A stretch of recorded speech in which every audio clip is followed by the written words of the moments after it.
the venue was pretty small, Hmm. but 200 people. The meditation sessions were very good. We had a long session in the morning, and then a shorter session in the afternoon. And then Patri did a session on. I think it's based on her leadership sessions that she takes. So she Was it like on was it on the cloud, or like cloud means what do you call, like I on think they had some technical issues, so it was not live streamed. But I think Aruna actually was working on that.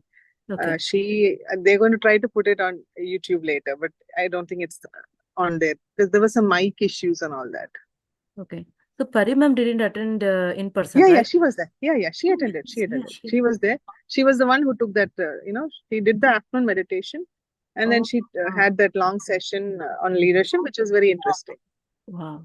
Okay, because And she was in Germany, UK trip on Buddha Purnima last So weekend. I guess then she came back right away. I guess. Wow. Yeah, she was. Yeah. Awesome. Yeah. So not a very big crowd, but even then the meditation was very good. Intense. You had a live meditation, Lakshmi ma'am? Yeah. We had two live. The first one was the music meditation, which was very, very good. And the person. So for the music meditation, there were like 4 people on stage. One of them was like a sound healer. I think she's not Indian. I don't remember her name. I think she's a very known sound healer. So she had all the not the drums. What do you say? The bowls, and then she had a lot of other things that make sounds. And that was very nice. And along with that was other instruments. Some like there was a boy who played the harp, and his brother did the keyboard, and then there was one more other very good another very good artist was there. Beautiful. So the live music was very good. Live music meditation was, I think that always that's very powerful, right? So that was very, very powerful. Beautiful. And then what else? The venue was in a hall connected to 2 temples. So I think the energy of the place was also very good because right next to this is actually the hall of the Shirdi Sai Baba temple, and right next to that is the Hindu temple. So the venue was also very nice. What else? Keshavji, I hope Keshavji is there. No, he was. Yeah, Keshavji. How was the food? How was the food? The food was also very good food. Yeah, very. Okay, till what time it lasted then? We left at 4 o'clock. We left. Okay. It was supposed to be till 4 o'clock. I'm sorry? Event was still going on when you left? Yeah. So after we left, it was the sharing, which we didn't, because, we started really early in the morning to be there on time. So I wanted to get back before it was dark. Yeah, nice. Yeah. So I don't know why Keshavji is not sharing anything. Maybe he's busy. Yeah. Okay. Thank you. But I'm very आपने detail में बोल तो दिया, अब उसमें मैं क्या बोलूं? सब कुछ तो आपने बोल दिया. Your experience, Keshavji, उसमें देखिए सुबह 9:30 बजे स्टार्ट हुआ. स्टार्ट होने से 4 बजे हम लोग निकले. तब तक हम लोग इतने उसमें खो गए कि हमें समय का पता नहीं चला. इतना समझिए कि कितना अच्छा रहा होगा प्रोग्राम. उसमें सब नोट करने वाली एक बात है, जैसे सुबह के सेशन में जो म्यूजिक दिया गया वो एक्सीलेंट था और ऑसम था. वो म्यूजिक हम लोगों को ऐसे लाइव में नहीं मिलेगा, इतना अच्छा म्यूजिक. देखिए कर्नाटक का वो क्या बोलते वायलिन और साउंड, वायलिन बाउल साउंड, और वो क्या वो 3-4 इंस्ट्रूमेंट वेस्टर्न और ईस्टर्न इंस्ट्रूमेंट को मिक्स करके एक अजीब किस्म का वो ऐसा निकाला उन लोगों ने वो साउंड कि हमारा दिमाग ही हिल गया. Sound, see, that's why Lakshmi ma'am wanted you to share your experience. Yes, sir. Thank you for the opportunity. Then they're all going to meet in Raleigh then. Lakshmi ma'am तो उसके लिए वॉलंटियर के लिए भी फॉर्म भर के आए हैं, वो अपना वो एड्रेस दे के आए हैं. Actually, this is something everybody should note. They were saying that people who really want to attend the rally one, they should register soon because they expect so many people to register. I did. Okay. I I also, yeah, I but I registered don't know. too. So, did you book the hotel too? Like the No, meeting? I have not done. I just registered for the event. I haven't looked at I looked at the fares. I haven't booked the flight or anything like that. But Correct. they expect like a lot of people outside of PSSM also to come and talk. So they showed the names of the people who have already committed, and that itself, like so many people are there. Yeah. So yeah, anybody who's thinking of going, he's even considering, I think they should register because later, even if you cancel, there are so many people to take your spot, but later we won't be able to get a spot. Right. Good advice. That's why I also did it, I think last weekend. Yeah. Then in the last minute, we should not go and ask someone and request and all those things. It's better to register now and give our tickets in case if something happens. Exactly. That's a better place to be. Yes, very true. Very Correct. true. Yeah. Awesome, Masters. Then I think today Chandra sir is traveling to Singapore. That's why he's not with us today. So Praveen sir is here, who is a senior pyramid master. He took SPT classes last time in Anahata. So sir is doing research on autism. So he's the right person to present it. And Praveen sir, please take over and enlighten us with your wisdom. Good morning. Praveen sir को हमारा नमस्कार है। आप पहली बार हमारे programme में मिल रहे हैं। इस सेशन में आप पहली बार आए हैं। आपको बहुत बहुत मेरा प्रणाम है। Namaskar, and I just want to start saying that I'm just a beginner, so no seniority, nothing. So very beginner stage, and mostly probably. You're not a beginner, sir. You are a now senior person because Patri sir says whoever traveled in PSSM for long time, they are senior masters. And we have to say that we are senior masters because you are already into it and you're researching and you're trying to get the wisdom and share the wisdom. So you're ready. Yeah. Okay.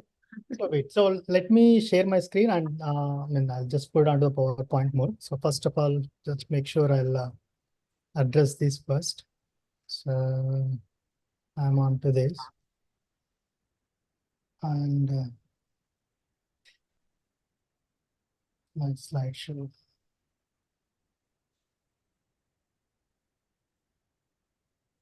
Okay, so just to beginning, and this is a very new topic into spiritual tablets itself, and I would say it is still in the infant stages from the topic perspective. So the material used at this point was just a rough sketch.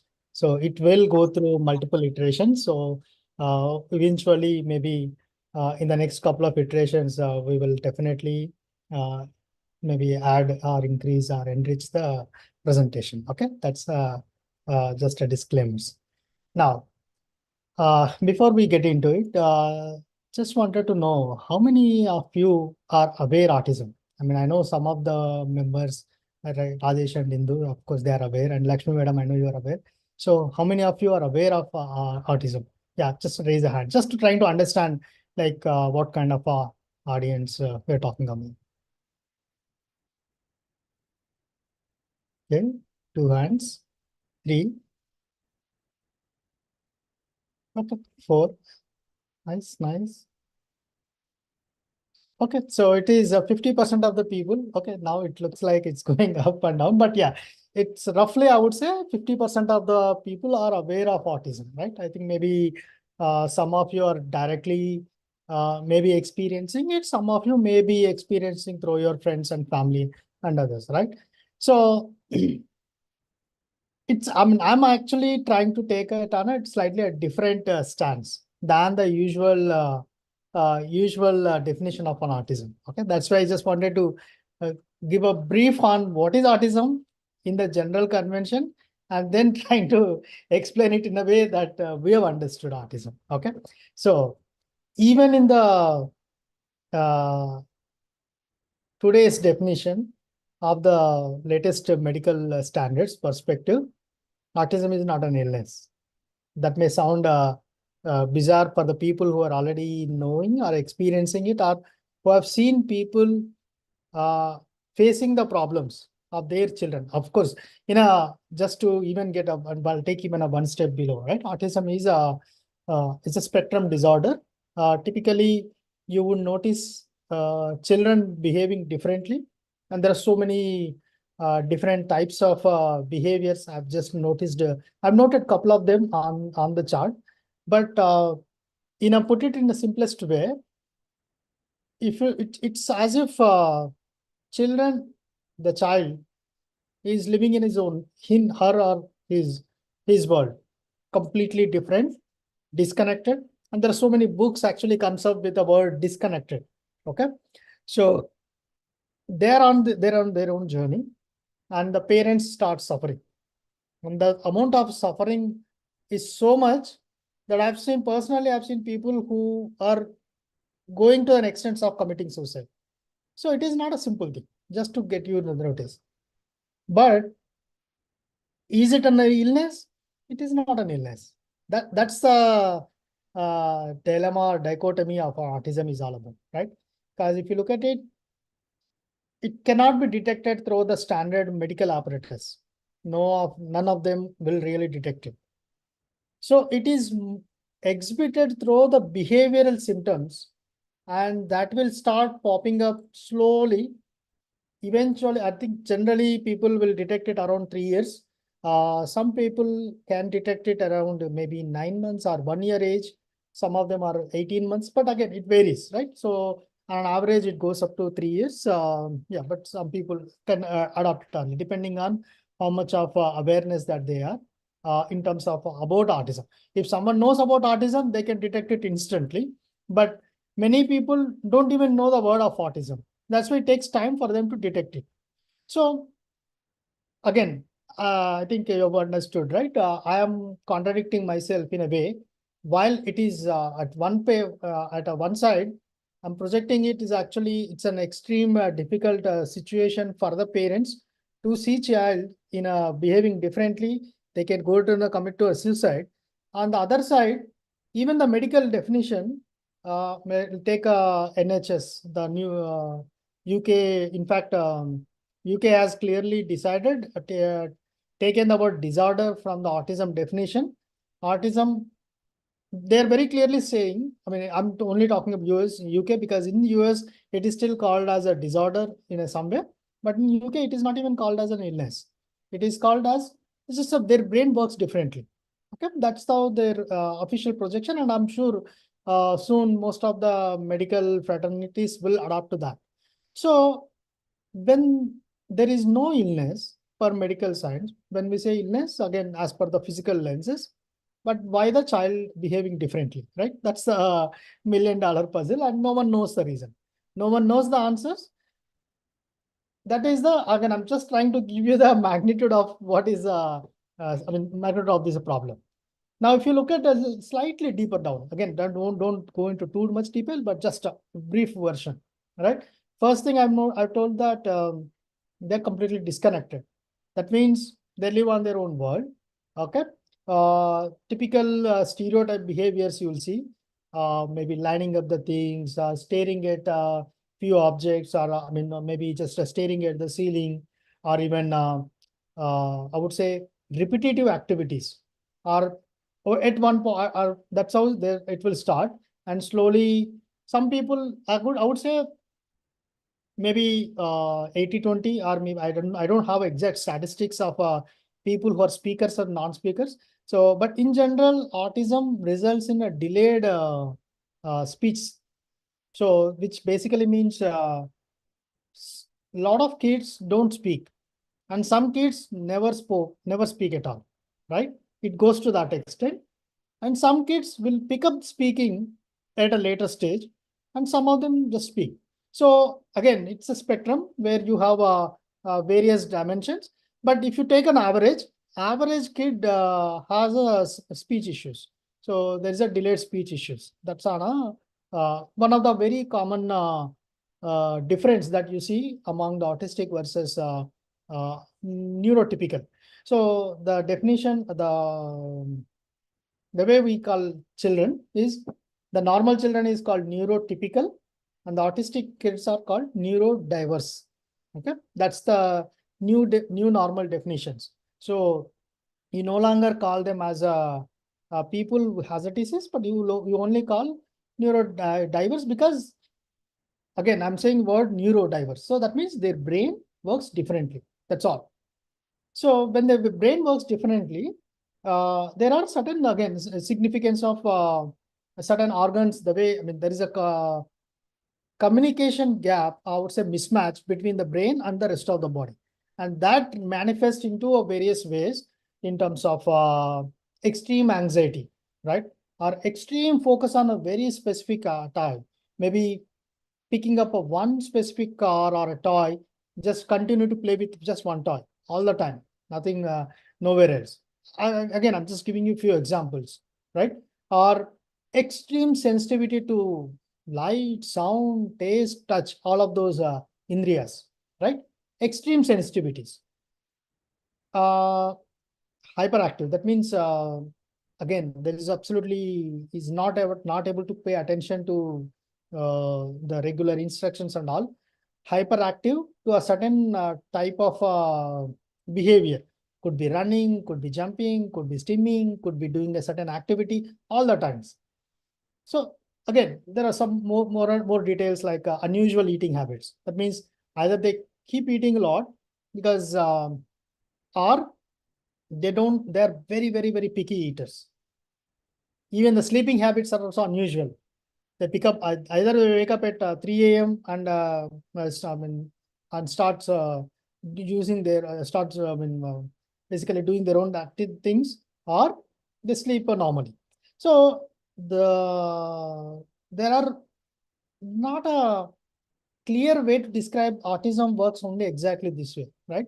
So in every characteristics, there is a spectrum where it could be, let's say, if you put a 0 to 180 on a scale, some people are at a 0, some people are at a 180, some people are at in the middle. But you notice that in one of those characteristics or one of those behaviors, autistic kids behave differently. Okay.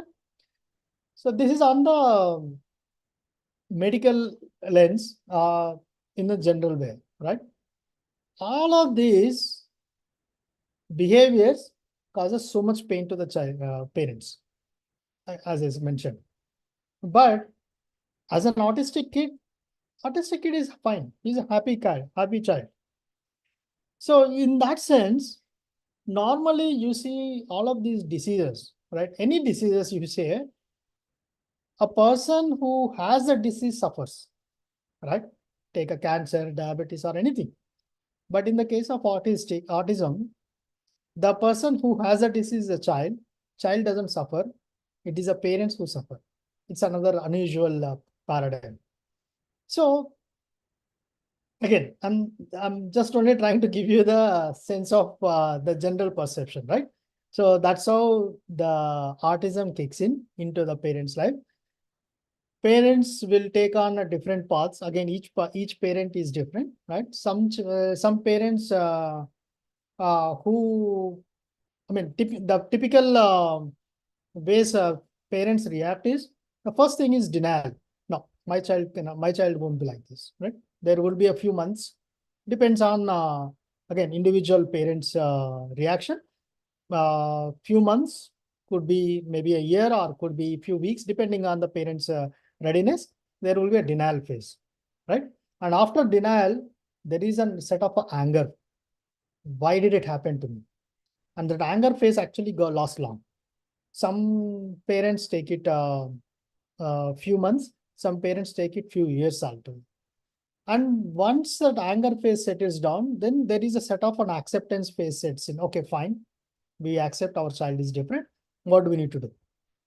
But that acceptance phase is at a very light, at a top peripheral level, which basically means, yeah, I understand my child has a problem again, and I'll have to work with different type of medical, different people. So I think I would say 80%. Again, I don't really have exact statistics because there is no statistics available, but maybe more than 60 to 70% of the people acceptance levels ends there. Okay. Very, very few people who breaks that barrier, who goes into, okay, fine, I go down to the next level of acceptance and try to understand, yes, it is a crisis. What is this crisis is actually teaching me, right? Because if you are, I mean, any of you work in the IT or any corporate world, people will know that every crisis is an opportunity. Some people just look at this slogan, just take it as a slogan. Some people will believe in this slogan, some people will practice it. It depends on the individual, again, awareness or attentiveness or adaptability and acceptability. Again, there is no definition of that. So, but in my experience, I've seen maybe around 20 to 30% of the people will break that barrier and they go down to that acceptance journey. And that is where the real autism characteristics kick in. Okay. So I'll go on to my next slide. That's the real focus is on about looking at, I'm not really interested in maybe 80% of the picture that typically that you see about autism. 20 to 30% of the picture, the other dimension of an autism is what I wanted to show them. So just to give a sense of, right, this is just a picture when I was doing the Googling, trying to see how the autistic neurons, neural connections are different from the neurotypical. So the left side is on the neurotypical brain and the right side, it's not again a brain, it is the connection between the synapses, right? So between one neuron to another, that connection will be formed. And you look at it on the left side, it's much more dull. They're not really sharp. And the right side is sharp. So one word, I mean, the sharp is the simplest word that I'm using. Another way would be the left word, they're pruned. They're basically tuned. And the right is not really filtered. It's extremely sharp and the way the signals are working, right? Again, this is just a picture, but that is actually symbolizes the real meaning of an autism. So in a sense, what autism is about, if you are looking at, again, I'll take another example, right? So we all know that I think, I'm sure you talked about our electromagnetic field, cosmic energy, and all of the topics I'm sure you heard about it, right? So is the cosmic energy, I mean, that electromagnetic field exists everywhere? Yes. Is it around us? Yes. Can we actually see it? Can we perceive it? Probably not. Only people who are meditators, maybe they can sense the cosmic energy through the meditation, right? But on the average, not 99.99% of people cannot see anything, right? When you look at the technologies, right, starts from the radio waves, TVs, or microwaves, now the Wi-Fi's, all of them are operating through certain magnetic field, right? They operate at different frequencies and all. And we always use it. But do we perceive them? No. But there are so many instruments that actually can detect that, okay, electromagnetic signal is going through. So what it means is that our sense of signal perception is extremely narrow. So let's say this is our range. Anything outside to the left or to the right, we ignore them. And the way we ignore them, we call, this is how the ego kicks in. That's how we use our ego. Says that whatever we see, this is the only thing real. Anything else is illusion, right? Anything else is a Maya. If someone comes up and says that I saw something here, says he's a mad person. Unless there is a scientific instrument which actually proves otherwise, until then, it's considered as a mad person, right? That's how all of these inventions came, right? Take these whistles, dog whistles. Dog listen to that whistle at a certain frequency, but we can't. Because now that is a proven fact, everyone understands it. But let's say I have an hypersensitivity, and if I can hear a certain decibel sounds than the normal, people will say this guy is an illusion. Right? That's the sense of ignorance. So what I'm trying to say is, when we call autism as a disorder, from what lens? We're actually looking at the ignorant person's lens. That, like a kupasta manduka, right? In the Sanskrit, people say. That means a frog living in the well thinks that this is the world, anything else beyond this doesn't exist. If someone says, it's a fool. Only frog who can actually see outside, then only can realize, okay, whatever so far I saw is a well, anything else is, now I can see that there is a beyond that. Similarly, so suppose what happens, your lenses opens up, then you start understanding that, okay, this is, I can also, the signals do exist on the broader lens, and I start understanding what this the signal means on the left side or the right side extremities, and start processing it. So in a simplistic sense, if this is our usual lens, the autistic kids are somewhere here. Again, I'm just giving an example. Don't quote me that how do you know it is exactly this level. I'm just giving you examples of what is the sensory means. So now go back to the previous slide. I mean, don't have to go down to the slide. All the examples that I quoted, right? I've painted a picture as if autism is an extremely bad or extremely difficult problem because everything is high, higher anxiety, higher sensitivity, hyperactivity and all. But when you start noticing it, what I'm telling is every behavior I'm quoting it as high, high, high. Okay. When the high range is beyond my not moderately accepted range, I'm calling it as high. The moment I'm opening up this range, the so-called high becomes a super achievers. When I reduce the barrier, they call, because it is a normal, that means it's not acceptable or there is a problem. Let's just take our blood reports or all of these reports, right? Like thyroid reports or anything. If it is within the range, it is good. Anything above, it's a problem. I have to work on it. Okay. That's a blood test. So we'll say, but what is normal means? Normal is basically among all the people that you say, okay, this is the normal range. You are exhibiting below normal or above normal. The same with the behavior. Among all the people, we have seen this is the normal range. Anything else is beyond.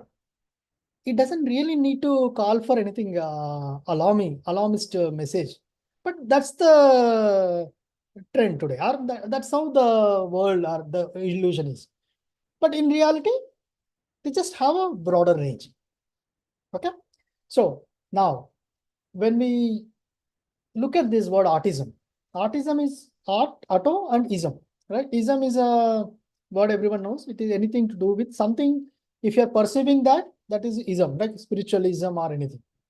Now, auto is actually a self. So, I don't know how or who created this word, coming from the Greek word. So, the person who actually calls autism is saying that selfism, right? I'm just putting it in a sentence. Selfism is either too much attention to the self or completely ignoring self. It all depends on what is the definition of a self. Because in reality, there is no definition of a self. If you ask a very normal person, self means, yeah, this body, right? That is self. If you're asking a yogi, what is self? Self is a soul, right? Beyond the body is self. So the definition of a self is exactly opposite. Depends on who is actually providing, right? If you're asking a normal person, it's just only body. If you're asking a yogi, it's anything outside the body. Okay? You see the contradictory? And that's exactly the autism. Autism is a contradictory, right? So you can look at it one way of saying extreme self-focus, another way of looking at absence of a self. So some of the characteristics I told you, right? Extreme focus on maybe one toy versus completely disconnect, looking at elsewhere. You see that both of them are actually same behaviors. They're basically either completely into the self or completely escaping from this Maya. right? So they're basically disconnected from the 3D world. That's one way to look at it. So in a way, you could say it's a disorder of a self-consciousness. Now, when you look at it, when we came to the spiritual world, why did we come for a spiritual, right? Either we may have a problem, some kind of a emotional problem or a spiritual problem, in the sense, eagerness of spirituality, or a physical well-being, health problems, or maybe a wealth problem. Somehow those are one of those reasons that actually we dived into spirituality, and then we saw that what we see, this Maya is a Maya illusion. I think we have to transcend this Maya, right? That is the fundamental reasons for us taking either Vishuddha or L1 courses, spiritual tablets, or any types of a sadhana that you have performed so far, trying to see there must be something beyond what I perceive, which basically means so far we are not noticing the world correctly. There is a Maya. We started feeling that there is a Maya, but we don't know how the Maya is. Maybe there is a method to madness to perceive this Maya. Okay, and that's how we perceive, we take this spiritual journey. How many years have taken? Very, very, very few people who sadhaks who will start saying that I'm a spiritual, I started my real spiritual. Again, I'm saying real spiritual journeys from 20s. Then very, very few people. Most of them will solve maybe 30s or 40s. Okay. And I would call, again, I'm trying to bring, pardon me if I'm going a digression, because I really wanted to explain, but in case, please feel free to speak up. And this is a session where I'm just using the presentation as a cue for me to speak, but I'm actually speaking my mind. So you can always, anyone can chime in and just interject. I don't mind at all because I love the interaction. So a lot of people will see 40s are identity crisis, right? A lot of people will see that identity crisis. Many people, if you notice, it starts from 40s only, or midlife crisis. That's another way. But when you understand that is not a crisis, that is an opportunity that बहुत हो गया इस दुनिया को, 40 years you have seen, you wasted your life. You better start your life now. That's how the crisis starts. Ignition could be wealth, or again, there are the 3-4 dimensions that could ignite us.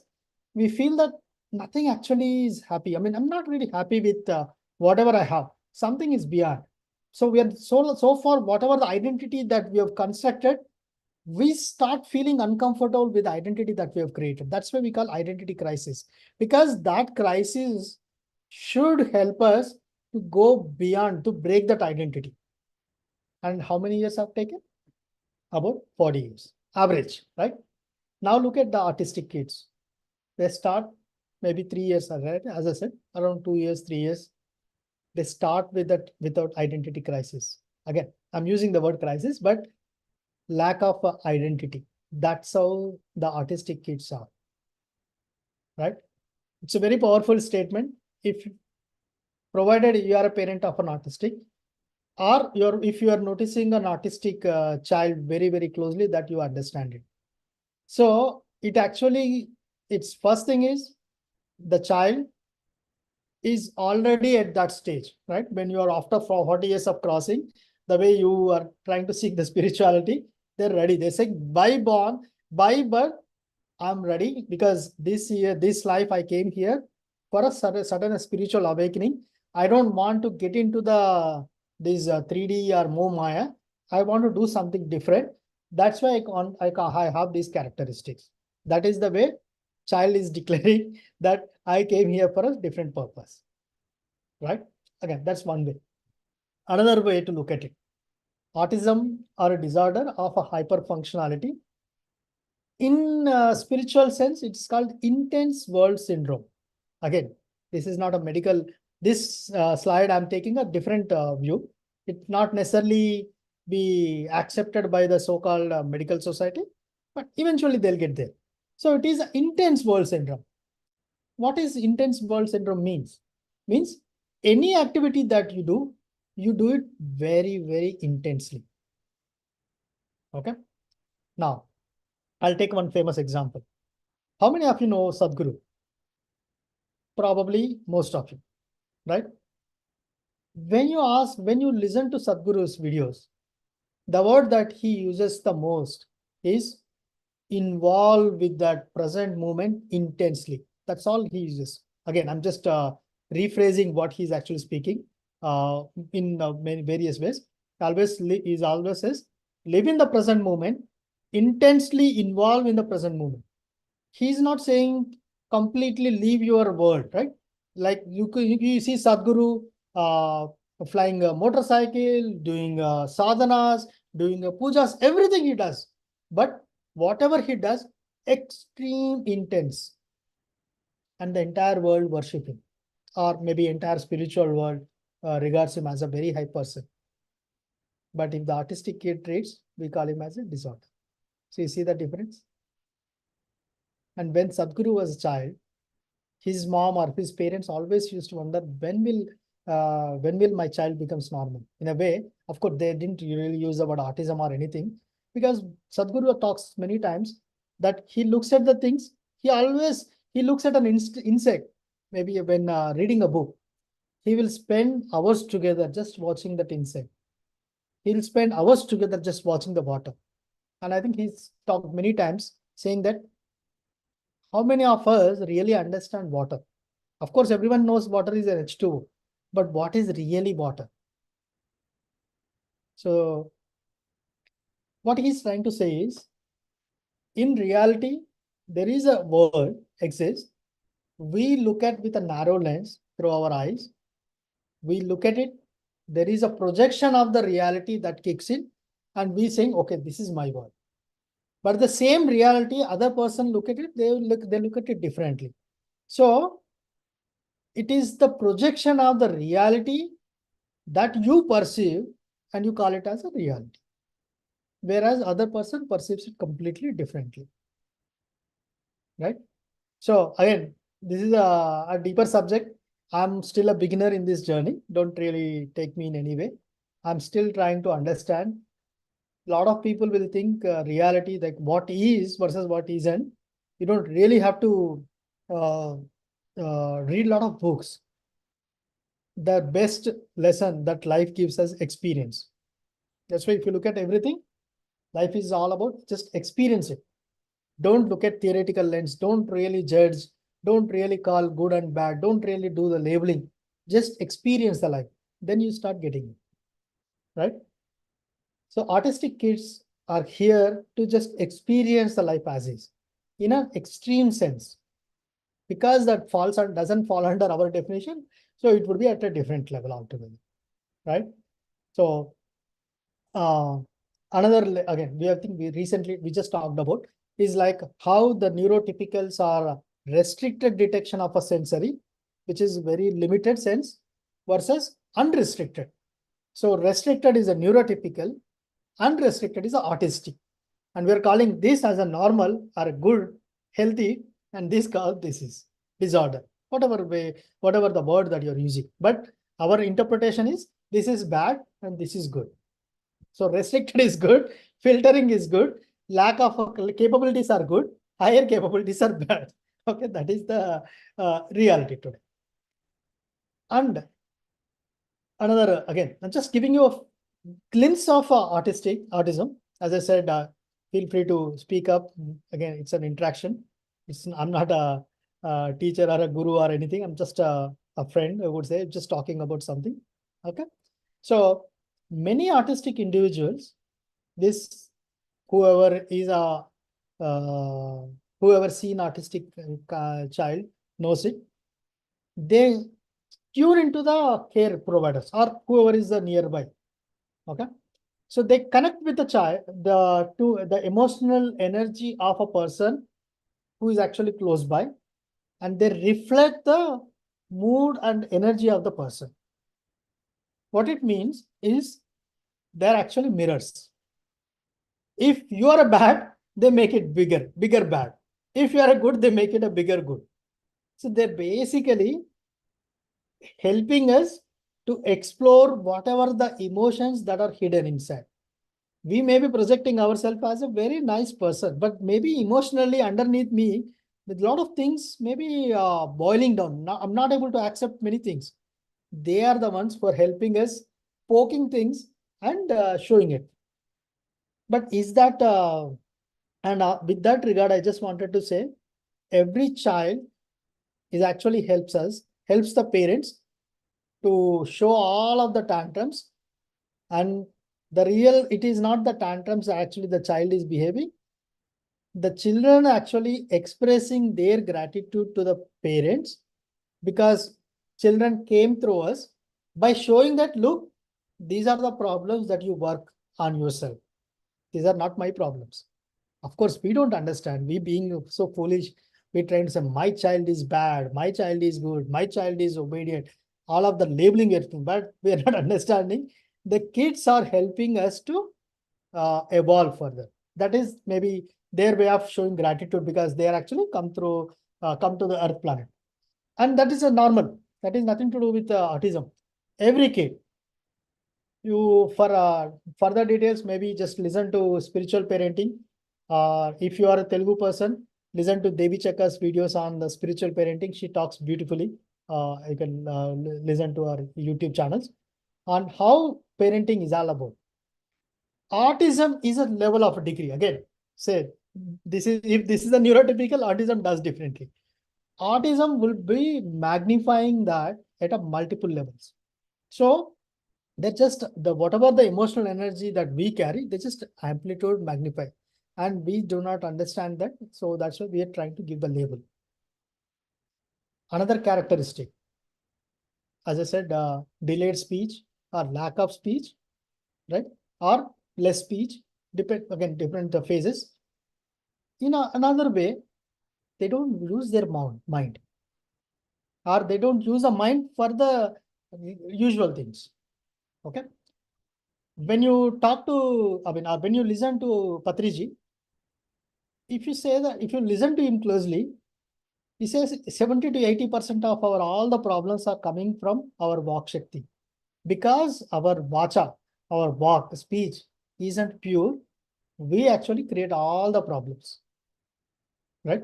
Now take it to the real life example. In this generation, pretty much most of us can actually don't have a problem with regards to the food. So basic roti, kapda, makan is taken care. I would say most of them. Of course, still there are some people who are struggling. Okay, don't really go by the labels of whatever these labels are saying. Some percentage of people are poverty and all. A lot of people are actually decently taken care, of course. But at the same time, there are some people who are not poverty, still suffering from poverty. But I'm not, again, there's a difference between poverty versus can basically eat. What is the next level of a problem, right? When you take this pyramid, first you have to have a roti kapda makan. Then you should be able to live happily. Further, to live happily, you have to actually, the society, environments, parent, and all of them needed to accept. Biggest problem that actually we see is the speech. That's why all of us will say, my mother-in-law is like this, my father-in-law is like that, my sister-in-law is like that, my friends are like this, my boss is like that. So all the times we talk about the problems caused by some near and dear using their Vak Shuddhi, and we are not able to interpret. So that's basically the problem is with the Vak Shuddhi. And our autistic kids are so intelligent, they just lock it down. They feel that I know that this Vak is the one which actually causes a problem. They just switch it off or put it into the minimal mode for a longer period of time so that they don't get into this trap. Okay. What I am trying to say by all this means, they are highly ready. They have designed their life highly ready to go for a spiritual awakening experience. Okay. That's the spin that I'm trying to spin. I'm not sure how much of you processed, digested all, but again, as I've come repeatedly saying, feel free to open, speak, anything. I'm fine to take any questions, comment, experiences and all. So I'm just taking it to the next level. Again, if anyone wants to speak, please don't hesitate. Again, don't think that you are interrupting me. I am not. I'm just using these as a cues to talk to, right? Some of the sensitivities that I just wanted to talk, which will just even give that probably illustrate the point. Hypervision, right? In the spiritual sadhana, you do a lot of a sadhana and you say, my third eye is open. But a lot of kids, the hypervision is already open. That's why you look at it. I would, again, in the slide one, I talked about staring at the ceiling as a problem. But now I'm saying the word, my Ajna chakra is open. I can see a lot of, I actually interact with so many different worlds. That's why I always look at it. Same reality. Interpretation is different, right? That is hypervision. So a lot of people, again, you go through, there are so many books which talks about how autistic kids have extra ability. It does not mean that every kid has that hypervision. Okay, just that word. Depending on each kid's design, some kids are designed to have such a features. So, in fact, I'm right now reading a book called New Age, New Human Being. I'll probably post it on the group. We will read it. So, which basically talks about how these next generation or these generation of kids have a ability to see aliens, third dimension, trans dimension, all of that, how they can perceive it. There's so much. Again, you take this subject and start reading it, you'll go back. There is so much of a vast knowledge available just on the hypervision as one topic. Same thing with hyper hearing. And again, if you take, you'll go through the third eye chakra. In the third eye, one of the characteristic of a third eye is you can hear. And to hear that, you do intense sadhana. Depending on your life's design, depending on your ability, you may you may actually listen to those either in this life or maybe next life. But a lot of autistic kids do hear. That is the reason when even certain, when your voice is lower, when you are, even if you pitch increase it, they could actually perceive it differently, right? My child actually notices, even if I'm singing a song, if it is not a pitch perfect, he just holds, closes his ears. There are many differences. Maybe he knows exactly what pitch perfect is. So anything is not perfect, he can understand it. He says, I'm rejecting it. Or he can actually absorb the noise from those signals. There are so many examples that people will actually react to that. Similarly, hyperactility, which basically means hyper touch. Just the touch, for us, it is a normal touch. For them, it is so much because they can perceive the touch energy depending on what kind of energy that you have.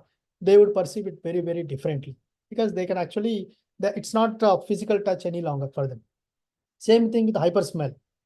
You notice many kids, they don't have to eat it to understand that whether it is a good or not. They can just look at it, they smell it, they know it. It's good for them, or they like it or they don't like it. Same thing with hyper taste. So all of these sensory abilities are hyper in autistic kids. Again, not every child needs to have demonstrate all of these dimensions, but typically you would talk to autistic in kid, if you notice in any of them, one dimension or other, they will touch upon. I will take emotional sensitivities, right? You could call no filters, or you could call extreme sensitivity. Again, the same word, different interpretation, which basically means they could understand the emotion so they can connect with that emotion so much so that they get into that. They have an extreme high empathy. But at least up to at least 20 to 20 years ago, now I don't think medical science is talking about it. They used to say autistic kids do not have any empathy because they do not understand the word empathy, and they label autistic kids do not have an empathy. But in reality, they have a higher sense of emotional empathy than the normal kids. Cognitive skills, right? Again, not every kid, but there are so many extraordinary abilities. I'm sure you heard the word savant, where just to take again, there are some famous examples. There is a child, famous example because you can watch it in the YouTube. Just you go to the that kid was taken as a child to New York. They just run through the helicopter, watch all of the skyscrapers, come back home. He can actually portray each and every detail of the entire New York landscape. There are so many pictures that he has drawn as just one example of extraordinary abilities, or remembering things, right? Remembering the numbers, or talking about many things, right? Logical thinking. Everyone may know at this point, Elon Musk is the most intellectual person on the planet Earth at this point, right? In a traditional level. I think most of you know that Elon Musk is a Asperger. Asperger is one form of an autism. I mean, in the earlier days, it is the same, but now they're calling it as the people who have demonstrated highest logical thinking with a decent speech, they're calling it as Asperger's. So it is just a carving out of one piece of a cake and they're saying, I am no longer autism, I am Asperger, but it's in reality, it is an autism. So Elon Musk is the famous example because he openly talks about his difficulties with communicating with others, but whereas his logical thinking is just superb. Subconscious thinking.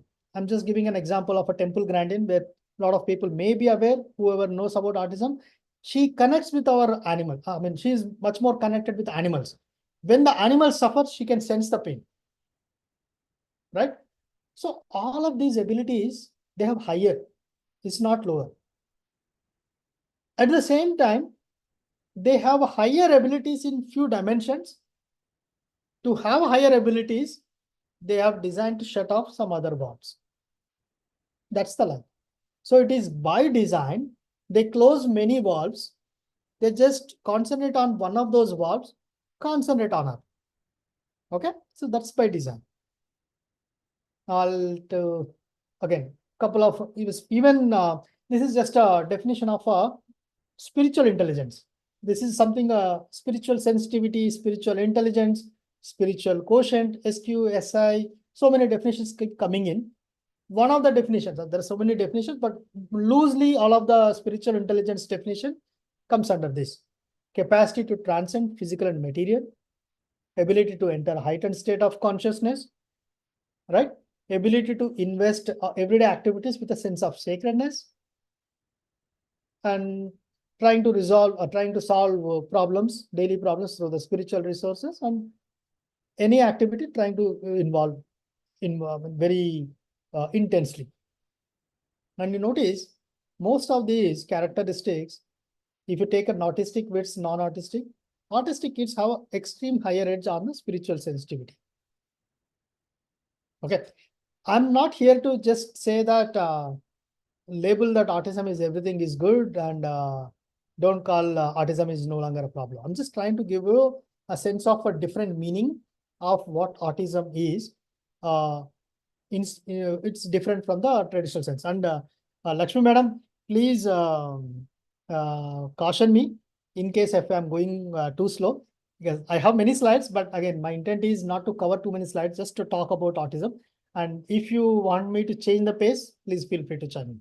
No, we are really basically enjoying, we are listening to you. Very nice presentation. So far, I am actually very happy. Okay.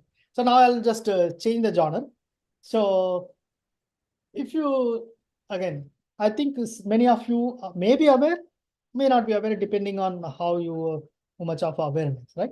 So if you take this as a overall universe, not just a planet Earth, right? Let's say the planet Earth is moving through this phase. I don't know whether you can see the mouse on the screenshot, but basically I'm pointing towards the rightmost picture in this oval picture. I'm pointing out to the rightmost lane and traveling towards Satya Yuga.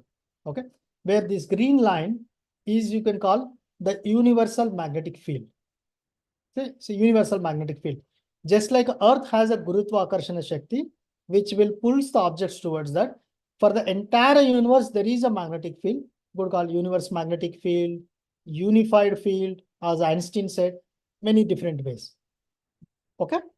When the Earth planet is closer to that area, we call that as Satya Yuga. What it basically, and now everyone knows Satya Yuga people are so good, right? They're so good. Everyone living in unified oneness concept. No one has any problems. But all the life, at least until my spiritual sadhana real kicked in, I always thought, yeah, people in the Satya Yuga are great. People in a Treta Yuga are probably slightly lesser great. Dwapara Yuga even lesser. Kali Yuga, people are worse. We are actually behaving very bad. That's how. So no one really said it is not the people's problem. It is we're actually closer to the earth unified, the universal magnetic field versus far away from the magnetic field. So there is no problem with the people at all. It is during the Satya Yuga by design. I'm just trying to emphasize the universal design point. Okay, my point is not about criticizing the people, criticizing anything. Understand the bigger design. When Earth planet is closer to the universal magnetic field, we call Satya Yuga, right? Automatically, we will display different qualities. When we reach towards slightly closer to Treta Yuga, you have a slightly lesser yugas, and that's how this is like a general people say end of a Treta Yuga. I'm trying to put these red lines as just again, don't really look at the numbers and the ages. If the end of Treta Yuga is our Rama born. Why is Treta Yuga end? Have you noticed? That is because he's saying, look, next is Dwapara Yuga coming. People will behave even differently because of Earth's transition over or away from it. So he's trying to help. Okay, when even in spite of having the challenges, how to lead a life. That's how the Lord Vishnu, or you could call Vishnu consciousness, whatsoever you can call, Lord Vishnu Samsha, create or born in this planet to lead the life. That, look, I'm not trying to judge anyone. The difficult times will continue to come. So you can lead this life as an example. Basically, they're coming as a prototype. Okay. Again, I'm emphasizing the word Lord Vishnu's Avatara Rama as a prototype, leading the life and giving us.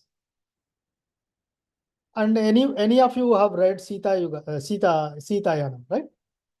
By Miriam or Madam wrote. Whoever understood, whoever did not read Sita Yanam, please listen to it, because there is a beautiful story of how people would behave in the Satya Yuga to the Treta Yuga, and what Sita Mata was already understanding the journey, the shift from the journey. And she's actually setting up a lot of a stage, ground stage. That's how people in the before Treta Yuga or end of Treta Yuga, people, the rishis, their Vakshuddhi was extremely good. So whatever they say, it used to become reality. But as Earth is transitioning towards, they're losing their sacred power, Vakshuddhi. That's why Sita Mata, through her father Janaka and through Rama, created this new system to reduce the Vakshuddhi. Don't take Vakshuddhi words. Instead, use the democratic judicial mechanism. So the real the democracy actually created not by the Greece, as we understand. It's actually created by the Janaka Muni with the Sita Mata. Okay, that combination during those discourses they have created, and Lord Rama taken that. That's how they have actually taken the life. Rama married to Sita Mata, because Lord Rama's Dasharatha was symbolizing the physical wealth or strength, where Sita Mata was actually symbolizing the spiritual wealth, and he symbolized and he created the Rama Raja. So Rama Raja, what it means is basically now we are transitioning from the Vakshuddhi to, because we no longer have a Vakshuddhi, so we have to follow the judicial norms. So all of the democracy process have created that. So he's actually created the standards at that time. Then the Dwapara Yuga came. As we hitting over to the end of a Dwapara Yuga, Mahabharata started, right? So you know that by a lot of people say, what is good in the Mahabharata? It is not about the qualities of people who are displaying bad. In spite of those qualities being bad, how to lead the life. That's how Lord Krishna actually created it. So Lord Krishna, Lord Rama, they're all Vishnu avatars, but Lord Krishna's behavior characteristics are completely different from Lord Rama, because he knows that this is the time you have to lead it differently. While there are so many problems, don't get attached to any of these. They're not, no one is a bad, because it is by design, Earth is choosing towards moving away from the unified field, right, to have that complete experience, because we are all Amshatmas.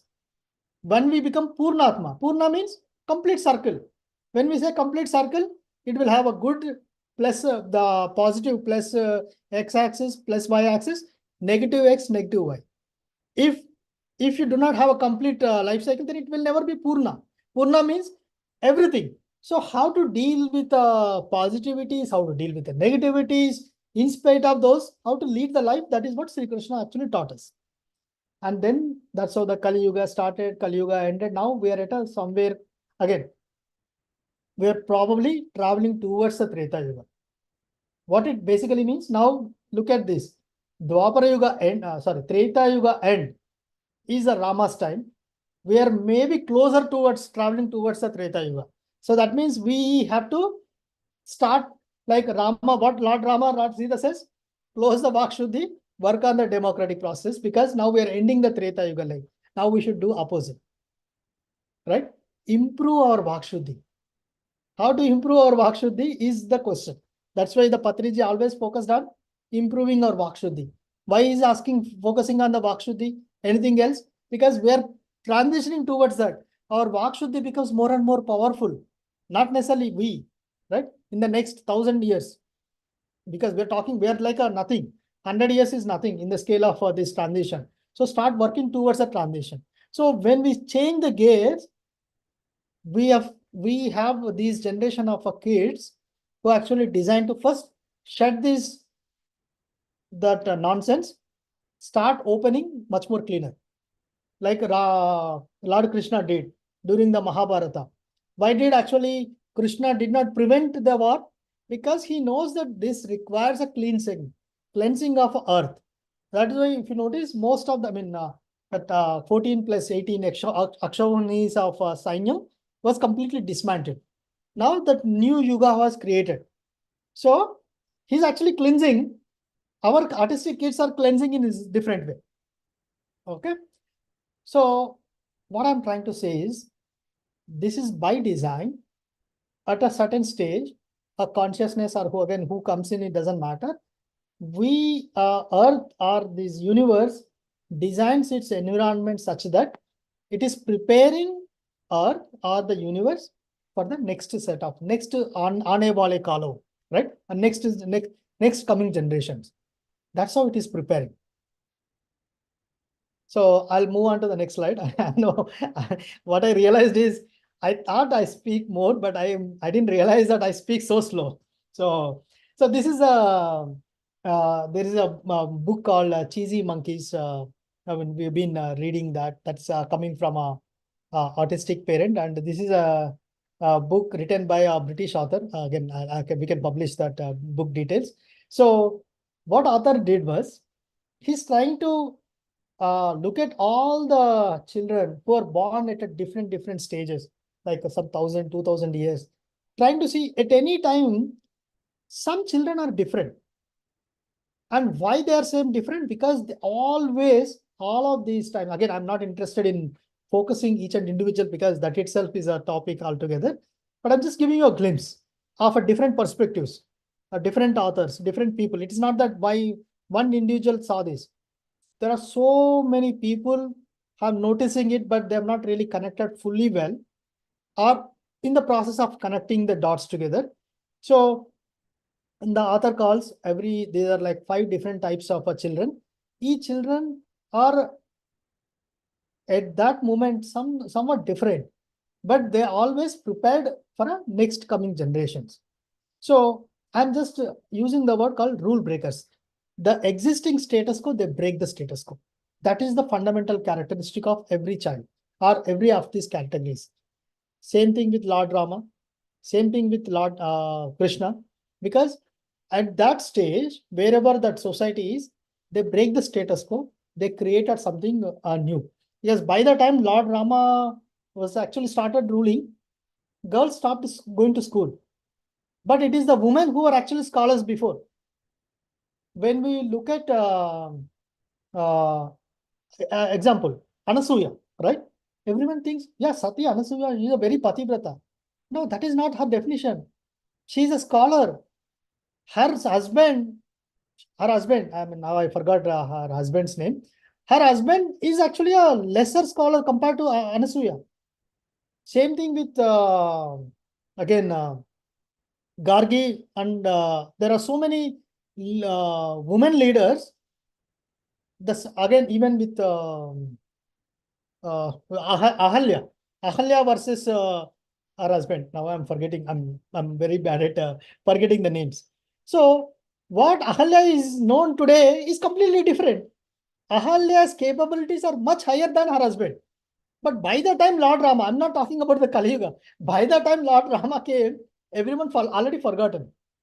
And Lord Rama actually started reinstating, sending school for a girl child.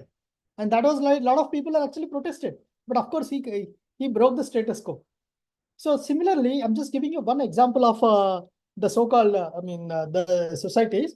So every time, all of these leaders are breakers. They break the existing status quo and they created the new thing. Autism should be treated in that sense. The autistic children, right now conceived as the so-called disorder or disease or whatever the problem, they're breaking the status quo. If you notice, every autistic parent, once they started acceptance journey, they shut off from the rest of the world. They actually appreciate each and every moment in their happiness. Whereas the rest of the world at this point is saying, I want more money, more richness, more health, more beauty, more fame, more likes in my Instagram, right? More diamond necklaces. Again, I'm just taking a Japan woman, but that is not intended. But if it is a woman, if it is a man, like more cars, more money, or bigger houses. That is the traditional lens. Because traditionally, people are looking at happiness, more happiness from outside. They're not really trying to understand inner. But I would say most artistic parents started appreciating even the minor joy. Today, even in spite of not being not connected with the spirituality, even the general not connected with the spiritual artistic parents also, if my child today is normal, I'm so blessed. I'm so happy. That's how the people said. So every minor thing started appreciating beautifully, right? Becoming grounded. All of those characters start sinking in the autistic parents. So it is not just that autistic kids are great. It is also that trying to bring in the change with autistic parents or autistic families. Slowly, because when, right, to bring in the change, you have to start, the change has to start from one place, right? One point or one water droplet becomes an ocean. So one child created a ripple effect in his or her family or in the societal, greater society. Slowly society starts moving in that, being groundedness or being towards start appreciating towards the small things. And then start realizing, connecting with the inner child and becoming exploring more towards the inner side than the outer side. So these artistic kids are actually helping us to funnel the growth. So again, I'm taking this, I'm going this fast on this slide because I think this is one of the earliest slides of your L1 Vishuddha. Maybe I think probably part of the very beginning side. I'm sure there is one entire class is just to talk about this slide, right? What it is about how the spiritual plan, right? Every plan, like when we all believe in the reincarnation, once we vacate the body, before we actually take the next body, we actually do a lot of plan. Okay, what is it that I wanted to achieve, right? So there are 35 virtues also, and among these virtues, I want to try excelling or maybe becoming proficient in one of the virtues, and to experience that virtue, how can I design my life? So there is a big, again, a big exercise on how we actually design our life, right? So again, whoever is familiar with already know Your Soul Plan, lot of Robert Schwartz books. If you have heard it, read it, or even there are some more books also talking along those lines. So go through that to understand. So why am I talking about the Your Soul Plan, that concept here? Autism is one of those plans which were created for the brave souls to take up this brave challenge to improve your to fast track your spiritual sadhana. So that is how I see, or we see, autism in that sense. So it is not a problem or a disease or a disorder. It is a tool we voluntarily accepted. Again, I'm using the word voluntarily. No vaccines, no MMRs, no nothing. Of course, there are could be conduits or anything. You continue to, if you can continue to blame vaccine caused problem, parenting caused problem, or MMR caused problem, or maybe COVID caused problem, you will never go anywhere because you're still in the denial journey. Look at those are all the physical vehicles to manifest the autism journey in our lives. They may have caused, may not have caused, don't have to worry so much about it. Instead, look at it that this is the tool or accelerator to fast track our spiritual sadhana. Okay. So I think you may have already talked about this consciousness map. While the lowest end of the consciousness map is a shame, guilt, and apathy. Highest end is enlightenment. And there is a kind of, I would say, a tilt that needed to be made. And if you look at it, the acceptance is the one which is at 350. Look at 700. Let's mark it 0. 700 plus 0 divided by 2, 350. So why everyone talks about acceptance? Is acceptance is the biggest? No. Once we do, because that is in the midway, right? Shame, grief, all of them are, let's say, on the leftmost. You look at the needle on the middle, acceptance. With the acceptance, you work towards a unconditional love, connectedness, and enlightenment. So to reach enlightenment, you first have to have an acceptance. That is the reason Patriji always says no judgmental. Everyone accept the situation, accept everyone. So acceptance journey is the most critical. With an acceptance, you go towards unconditional love, and with an unconditional love, work towards the enlightenment. Lot of autistic parents or people, if you continue to live on the leftmost needle, the shame, guilt, apathy, grief, fear, you will never come out. You come towards an acceptance, and with an acceptance, you can actually move towards it. Okay, move towards the rightmost needle, and then you will see the results.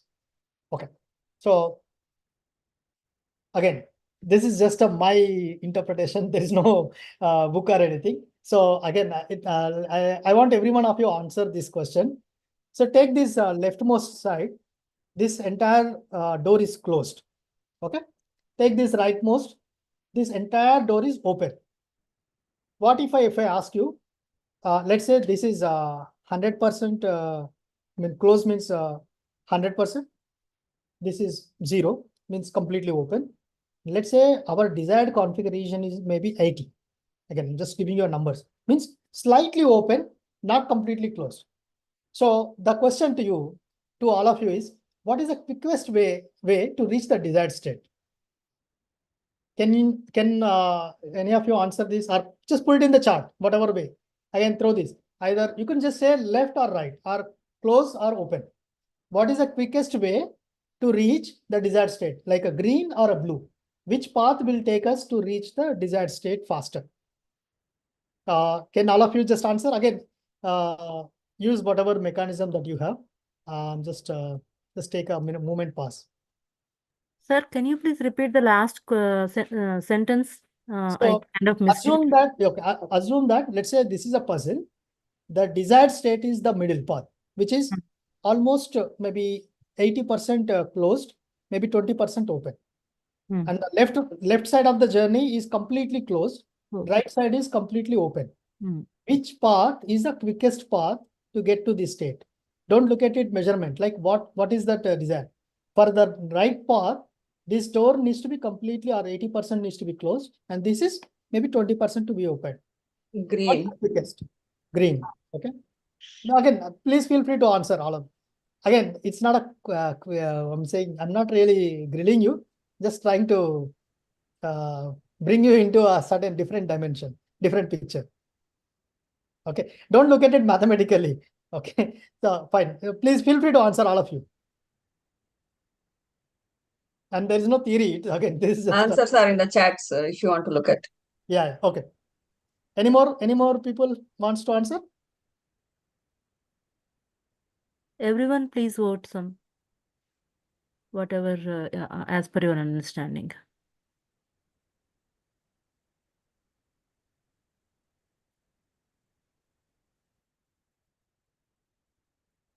All right. So, okay. Thank you. So what we are trying to say, now I'm just changing this. This closed means autism. This completely open is a neurotypical.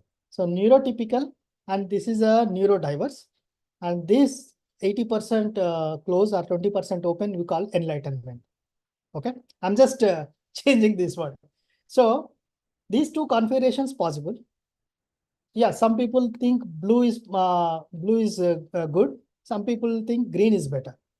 But technically, these two are the different configurations. Again, this is just my interpretation of how the universe have created this so-called autism as a plan. While all the time, it's always the entire door is open.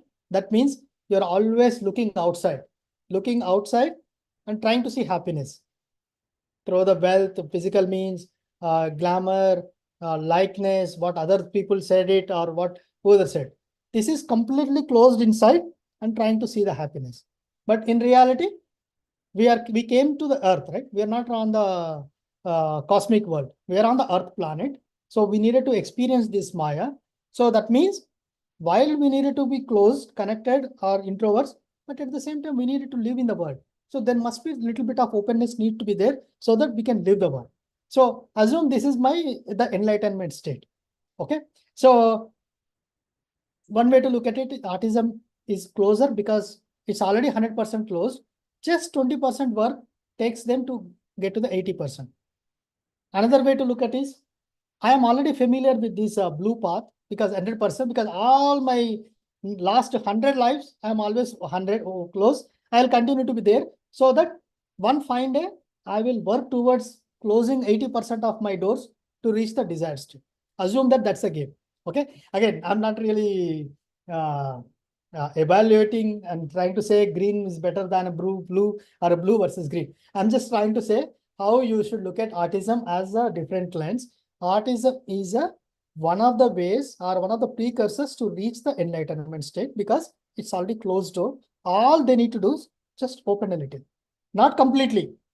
I'm never saying autism, you should always completely close that open door like a neurotypical. No, you should never encourage any autistic child or a parent to completely become a normal. That's completely different configuration altogether. Just try to be open a little bit, then you will reach a perfect state.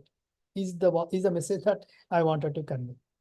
Okay, I'm of the opinion that green is better for me because I've seen blue so many times. Let's try a green path because it's a different path. Maybe this could be different. Maybe this could help me to reach the desired state because I've seen maybe hundreds or 200s or 300s of lives always taking a blue open door path and never going anywhere. I'm giving into this earth plane's Maya. Maybe this time I'll try differently. I'll take up this door. Maybe this will help me to get to the desired state faster. Okay. That's just an interpretation. Again, no judgment, just my interpretation of this word. So now this is again, this is not from any book or anywhere.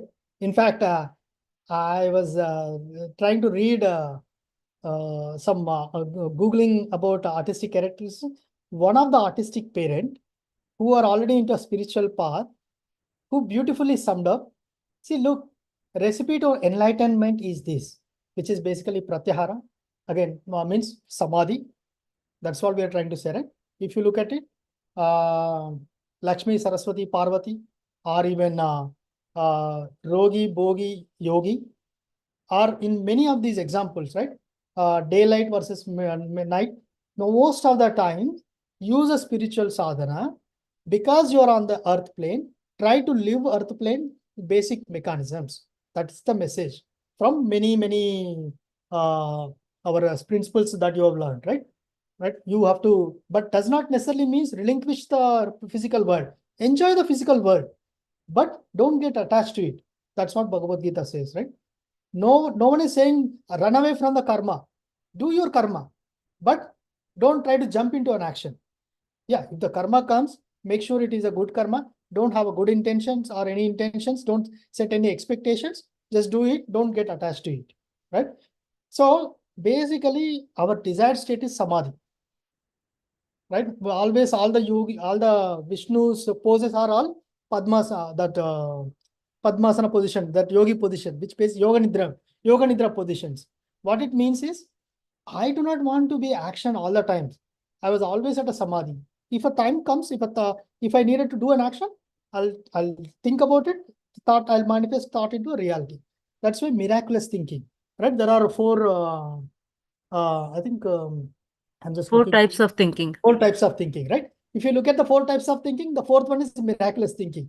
How do you get to miraculous thinking? Only when you practice less of the first one, second one, and third one, you get to the miraculous, right? So samadhi is one of the, that is the recipe for enlightenment. Samadhi itself is not an enlightenment. Samadhi is the door to reach an enlightenment. But how do you reach samadhi? You have to have a practice, dharana. Dharana means focusing on one thing, right? Could be meditation, could be working on, maybe like playing like a Tendulkar, just only for working on something, same thing, right? So focusing on one thing, excelling in that will help us to getting into the samadhi state, right? While you're focusing on one thing, automatically you will not really interact with the rest of the world. And any work that is not connected, whatever you're supposed to do is not your work. Similarly, if you are on the spiritual path, any work that is not connected to the spirituality is not really work. You're wasting your time, wasting your karmas. You focus on what you are intended to do. Does not mean that you relinquish rest of the thing. Whatever is needed, minimally, lead whatever is required. But when you are doing that, you involve completely, come out of it. As soon as whenever you come out of it. Again, this is not, as I said, this is not coming from a spiritual book. It's just a one parent, artistic parent. I just somehow connected with that. So I thought it is.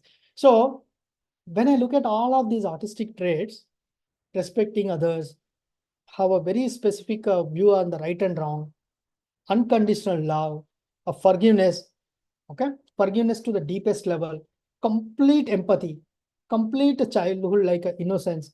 All of these characteristics autistic kids already have it. It is a question of fostering those characteristics, move it into the right direction, then you will succeed. Again, take artistic traits as a closed door example. All you got to do is gently push it little bit open. Don't try to get into the desired configuration of a completely open door. You will never get there. But in that process of not accepting the closed door is a desired your configuration. That is by design. You have designed this closed door. All you got to do is just open. So opening is different from closing, right? In the rest of the neurotypical kids, all neurotypical families, always thinking about how can I close my doors. Their sadhana is different from how can I open my doors. So by design, the autistic journey parents are a little bit different because they are trying to open it a little bit, not really closing completely. So don't compare their journey. Look at what you can do, but once you can open it closely, then all of the autistic characteristics, the beautiful characteristics that we talked about, you start seeing them more often. While autistic kids, every autistic kid have those characteristics, but while they say, yeah, my child has these characteristics, but most of the times he have a temper tantrums. My child can sense emotional energy, but he doesn't talk. He has all of these problems. So to reach that beautiful state, you have certain challenges. You have to cross that hurdle. Only then you could actually solve the problem. So take any autistic parent success. There are certain challenges. There are real, genuine challenges. So there is no sugarcoating involved. Challenges exist, but can you see beyond those challenges and look at those challenges, accept the challenges, and work towards? That's how then you would automatically reach that goal. So that is what I want. That's the key message I wanted to convey. From the spiritual tablets, I think one of the lessons that you've heard is the spiritual children, right? Spiritual children are the source, physical children are the shadow. Or there could be physical children are the root, maybe physical children are the fruits. You could put it in any way. So in that lesson, I think I'm sure we would have talked about, if you have a problems with the children's physical health, what you have to do, invest your time, effort on the spiritual children. That will automatically translate to a betterment of your children. Okay. And believe me, it is not a theory. It is practical. And I personally saw many things in my life through this particular, through this principle alone. Okay. Again, I don't want to dwell too much deeper into, because to do into, you have already crossed about the spiritual children concept. But again, we'll go into the question and answer space at that point later on. So this is just my interpretation. After all I've seen in the last 1 hour of one and a half hour conversation, what works, right? What works for the autistic parents? Because the kids are happy, that we just talked about. Kids are happy, parents are not happy. And we have seen a beautiful world, that there is a beautiful world out there with an autistic children. Another picture, there is a gloomy world, the physical world. How do you reach that stage? From the gloomy world to this beautiful world, how do you reach that stage? The first step is acceptance. Again, why acceptance? Because that's the closest needle. The shame, grief to unconditional love, enlightenment, you can't go there directly. You start with an acceptance, work towards unconditional love, follow the sound parenting techniques. Sound parenting understands that spiritual parenting. I'm translating sound parenting into a spiritual parenting. Again, some of them are, there are techniques as well, but I'm just using the word loosely. With a spiritual parenting, connect with your children emotionally, understand that energy, whatever emotional, physical symptoms that your child or child's displaying, treat it like a mirror. Look at them, see what, work on yourself, don't work on the child. But of course, you can help the child, but 99% it's work on ourselves. Help the children grow in a better environment. Create a routine so that there is no, because they're already closed doors. They are not really comfortable with complete door, right? When it's say, if again, I'm just digesting or digressing. Let's say a person has met with an accident and he lost his eyes, and maybe he was blind for a few years or so, and there was sudden surgery occurred. They tried to open. They basically surgery was successful, and they tried to open the door. What does the doctor says? Don't directly open. Slowly, slowly, slowly open your eyes so that your eyes will get adjusted to the real environment, and then you will environment.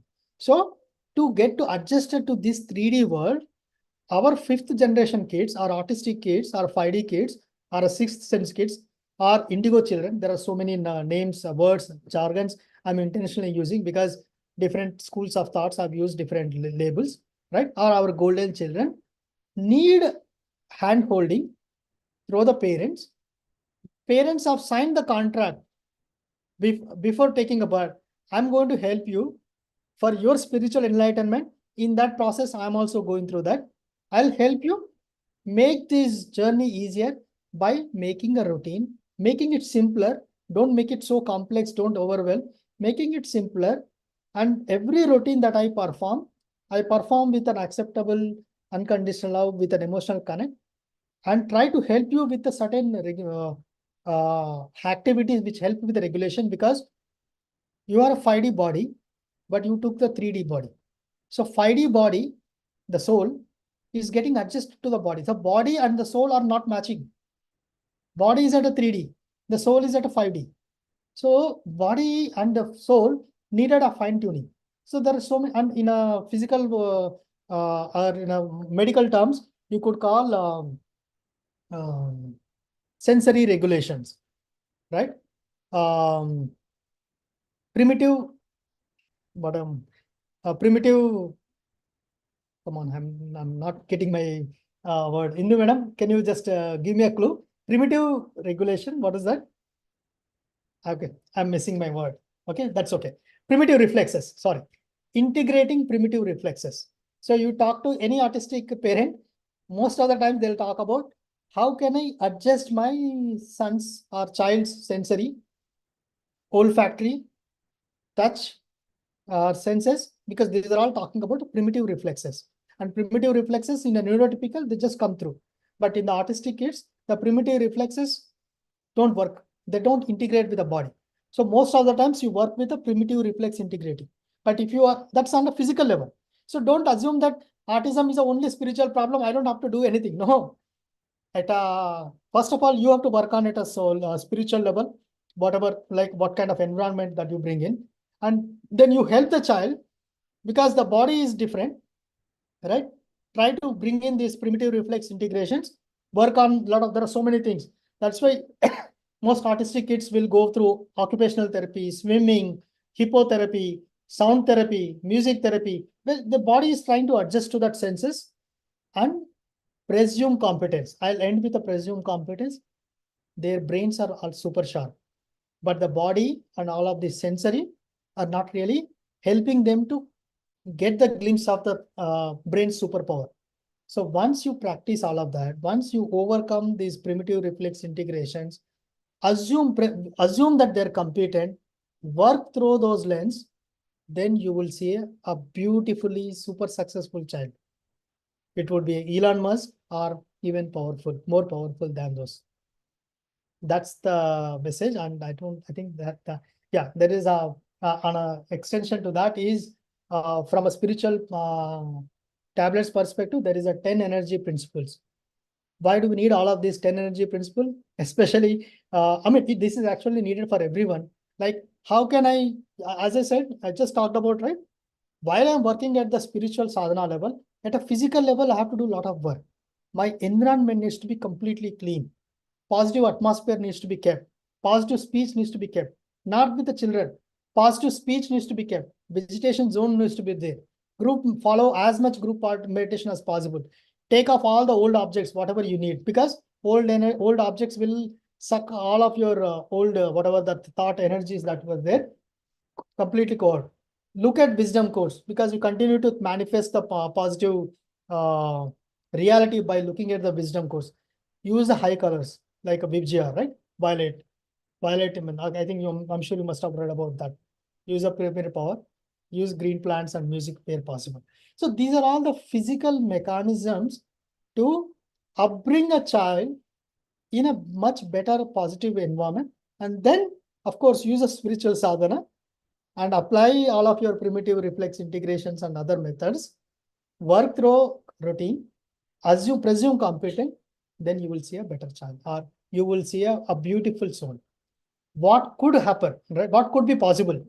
Like, we have only seen this much of a human potential. What autistic kids are saying, there is a possibility to see this level of potential. To achieve this potential, there are blocks. To overcome the blocks, these are all the technical instruments or physical instruments which will help us succeeding it. But if you say that I'm not going to do it, I will fail, then you will continue to rely on that shame game, rely game. Why did it happen to me? Why God has given me this bad karma? Why my friends are happy? Why am I not able to enjoy my life? You'll continue to be in that zone.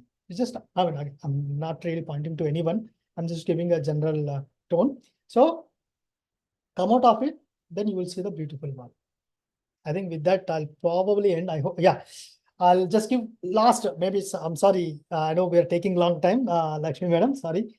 I'll just give you 2 examples. Everyone knows about Thomas Alva Edison, right? I'm sure Einstein, everyone knows about Einstein. People who are autistic would already know that Einstein was an autistic. So the level of understanding always will be given was, yeah, Einstein is an autistic. Elon Musk is autistic. Our child also could be like that. But there is a missing point. That's why I didn't bring a Einstein example. I bring up a Thomas Alva Edison example. The reason is Thomas Alva Edison was expelled from the school, thinking that, and there is a note which is given, your child is fit for nothing, he's mentally deranged, he cannot learn anything, it's a waste of my time, my resources. You just put him in somewhere, asylum. So the child asked his mom, what happened? His mom says, you are exceptionally talented. The school is not equipped to teach you. So they say it is better you're taught in differently. So the child will never know about it. And his mom groomed him to be a greatest scientist. Now we're enjoying the light bulb. We're enjoying so many things that was given by Edison and other scientists that were put together all together. In reality, he was an autistic, and that is not the important thing. I'm trying to highlight his mom. His mom did not really care a damn to what does the school principal says. She actually adopted the spiritual parenting or sound parenting, completely accepted her child as is, through the unconditional love, through she only taught him everything. Now today we have a world-known, renowned scientist. That is the power of spiritual parenting. Not just Einstein autistic, my kid is autistic, my kid will become Einstein. No, the kid needs help. That's why we have signed up the contract. We should become like a Thomas Alva Edison's mom to help the child to make it real. So I think the last note I was ending, what is the potential of, just imagine what my child could have become. That is one of the examples is Thomas Alva Edison. Okay. Another example, Ron Kaufman, Sunrise program. Anyone again, many people who are not in the autism world wouldn't know, but he's extremely successful kid, was severely autistic. Whoever knows about Sunrise knows that today he's a successful CEO. Their family set up many institutions, programs. They're helping all over the world. Their journey is like 20 years old, or not even 20 years old. There is a movie also which talks about Sunrise. That anyone can watch Sunrise movie knows the power of parents. Again, I think in this case, that's an example also. Ron's mom took the lead. Of course, entire parents would have helped him, but Ron's mom could have took the lead. And today we are seeing a beautiful program. I'm sure they must have helped thousands of people in the time where there is no technology. The 25 to 30 years ago, not much of a technology. People would have thought it's just not going to be useful. It's more of just a vegetable. That's the kind of like completely written off by the doctors. But mom changed the world, right? That is the power of spiritual parenting. With that, the only message that I can say is, any autistic parents that you encounter, first thing, never judge. Second thing, try to tell them there is a great power. Great power comes with a great responsibilities and there are great hurdles. You can work through the hurdles and you can succeed. There are so many people who have succeeded. Some of us are in the journey. Some famous examples that I've quoted, and there are more. Again, I've already taken entire time. When Lakshmi Madam asked me whether I can talk about it, I thought maybe I don't have content more than 15 minutes, but I'm continuing to talk for 1.5 hours. But that's the power. So the only message that I can give it to you is, follow the spiritual parenting practices and if you encounter any autistic child or a parent, try to give them this wisdom that there is a greater pasture roads, end of light, light at the end of the tunnel. You just have to walk through. There is a method to madness, is all about. With that, I think I'll end it, and I will probably take the question and answers. And again, Lakshmi Madam, Yes. it's for you. Yes, yes. And I'm sorry I've not given enough time for a question and answers, but I I just go with the flow. No, the presentation itself is very good, sir. You put a lot of information in it, right? That's why it took a lot of time, and it clarified so many our questions before itself, before we ask any questions. But still, masters, it's time to ask questions. Please come up.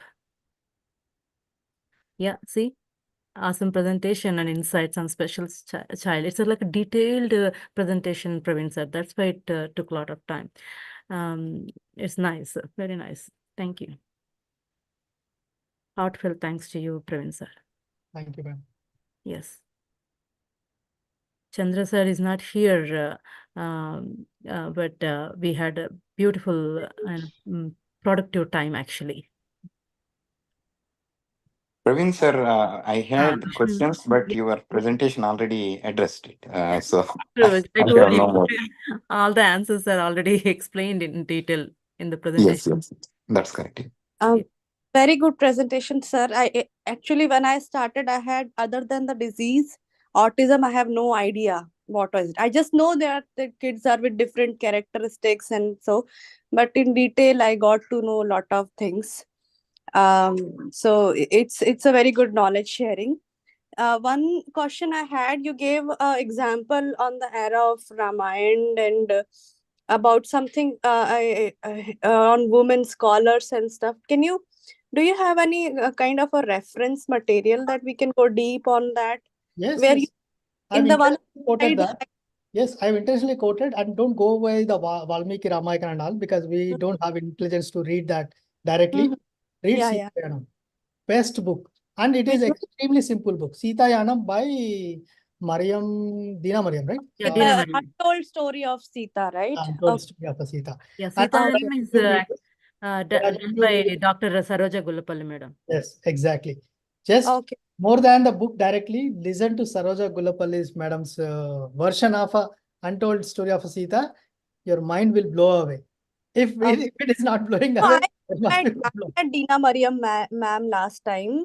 Yeah. I think I met her, but I have not read her book. But I have personally, she is a great soul. I met her in the last year summit. Dallas. So Yeah, in yeah, that, Dallas one of she the did that. thing you said, like there were women scholars and Ram came to revive those, and it Yes. so how, like this, is that reference came from the Yeah. Untold Story of Sita? Yes, yeah, I can give you examples. My problem is suddenly I forget the names. See, if you remember all the people, see, look, Lord Rama, when he walked from Ayodhya till towards the, I think, Kishkinda area, right? So many great sages he met. But the interpretation was he met the great sage wife. Also, he met the great sage wife, and they got wounds. But the missing point is, it is he met the great sage wife. Great wife gave him lot of boons. That's how he succeeded. Take a So go. in the interpretation, where was the interpretation drawn? Actually, that's what I know how I know the story, how the untold story of Gita started. Sita started, because she said she has gone into meditation and she was actually one of the Sevika of Sita at that time.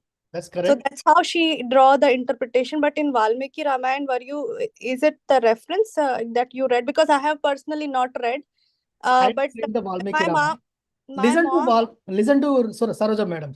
And by Yeah. the way, don't listen to anyone who says I've read Valmiki Ramayana or anything. No, I'm not reading. I'm not saying, but my mom reads Ramayana a lot.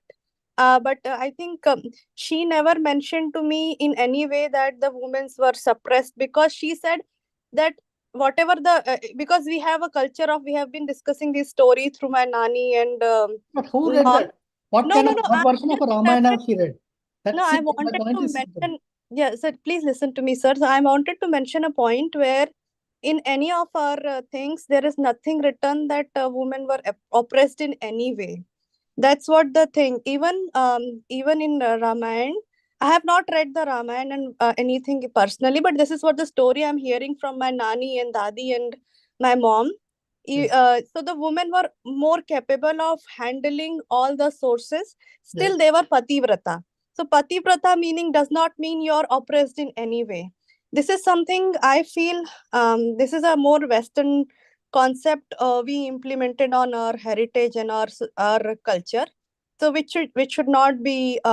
I mean, I feel like it should not be compared in any way. So that's what I wanted to know. Like Untold Story of Sita. I'll read the Saroja ma'am's thing, and then maybe I'll have more view on the topic. Yes. Talk about 5 hours just on that topic. Okay. Yeah, If to break all these myths, only around you need 5 to hours. listen to the Untold Story of Sita, Akshaya. Yeah. Mhm.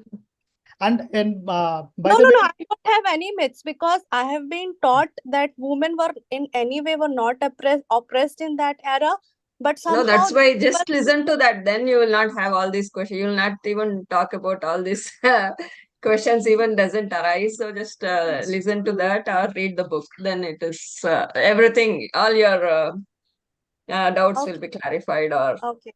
yeah. Okay.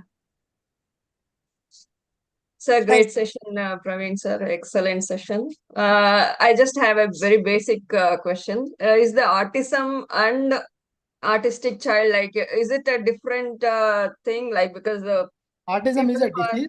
A child who has disease or disorder, no, a child who has autism is what called I'm autistic. asking is only the deaf person are called artistic No. people, or is it Nothing to something do. different? Autism and deaf, nothing to, there's no connection. Okay, that's what I just wanted to ask you. They are two different people, a set of people, right? Okay, Yeah. thank you. Yeah.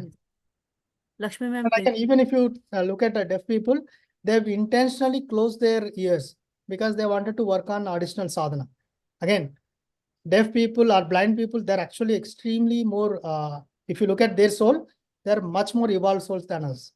We are fools to think that, I mean, of course, spiritually inclined people will not really judge in any way. But even before spirituality, we may kind of show some kind of a sympathy. First of all, sympathy is actually not good. Empathy is the right word. But we end up, at the most, we end up showing sympathy. But they're actually much more evolved souls. But of course, that's a different topic altogether. Again, any of these topics we touch it upon, we'll talk about hours together. But yes, but your question, they are two different things completely. Yes, Lakshmi ma'am. It's So yeah, thank you so much. Just unbelievably amazing talk. Thank you. I mean, I think all of us, we learned so much. So thank you. So the parents are karmically as involved as the autistic child in this journey, right? I mean, when they take their soul. Don't give more weightage to the karma. See, I'm sorry. You said karmic, right? The word Like you I mean, I'm not, maybe not karmic. Maybe I'm talking about the pre-soul karmic plan. or karmic. I'm just trying to listen correctly. I was actually meaning, I don't know what I said. I was Okay. talking the pre-soul birth. Yes. Pre-soul, pre-birth Yes. plan. Correct. According to that, the parents are as much into this process. Yes. As the autistic child. That's correct. But when they come here, they forget that. That's correct. And I think the parents of autistic children, their biggest fear is what will happen after they go. Maybe they have made peace with how things are and their lives. But so anything to address that? That's what I'm saying. They are on the left spectrum. When you say biggest, you use the word fear. Look at that in the consciousness map. Where does the fear comes? Like very, very down below. at the bottom. They're not coming out. That is, what I do actually is me, Indu madam, and along with some few more people, what we do is we counsel to autistic parents. That's our goal, because we have more experience. We have a direct experience, so we counsel the autistic parents. Because at one way, see, I'm an autistic parent, and I proudly say that I'm not going to suffer. I will use that as an experience to see what am I going to learn from this experience. I counsel the autistic parents. So when I talk to autistic parents, they cannot question me that you don't know what you're saying because we have an autistic parent, right? And I will answer those problems. The first thing is you come out of the fear. Once you come, if you don't come out of the fear, you will not see that. It's the end of the tunnel. You answered the question. You have to come out of the fear because you are looking at the fear lens. You look at acceptance lens. You're not really accepted the child.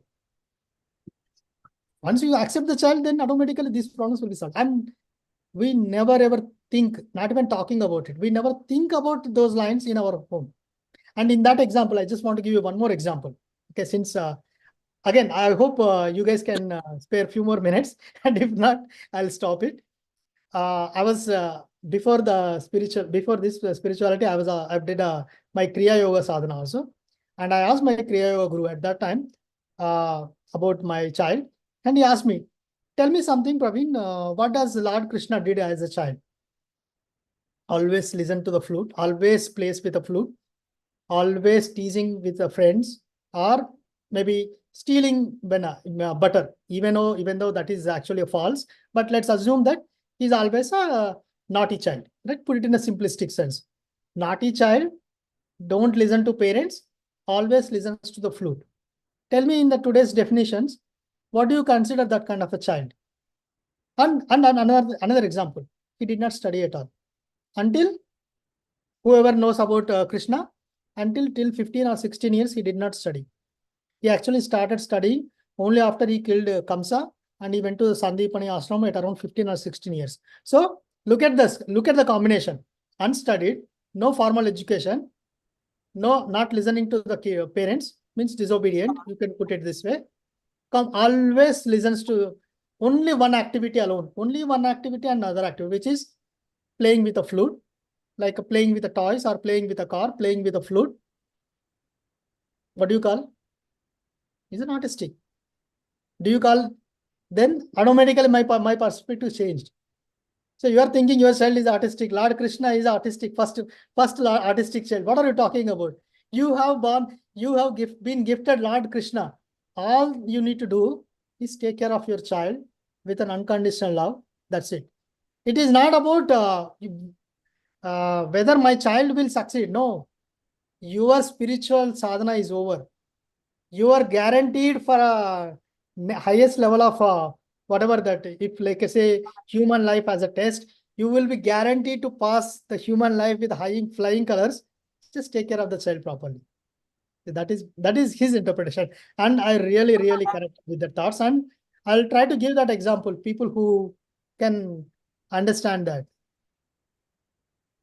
So how do we connect the people to you, sir? Like you said, you're doing the counseling. So do they need to be like in the spiritual tablets group or outside people also you do counseling? Anyone can come. Anyone can just come connect me. I'll try to. Just contact Okay. Praveen sir, Deepika ma'am. Just give Okay. us Will contact. you leave the contact number? Yeah. Okay. Thank you, Lakshmi. Please share his contact number in the Only thing group. is Is he there in the group? only one acceptance, only one requirement. Willingness to look at it differently. If I am not even interested in listening, looking at, then nothing will work out, right? Just a willingness to look at it. That's all it is. I don't really, because I don't want to waste my time. I would want to spend my time on the people who can listen. Okay. They don't have to listen to me. They need to listen to their inner heart or inner stillness. That's all it is. No, because I don't think like they have this education, right? So yeah, I can teach that. Education is not a problem. I can teach anyone. All they need to do is willingness. Willingness is what I'm trying to say.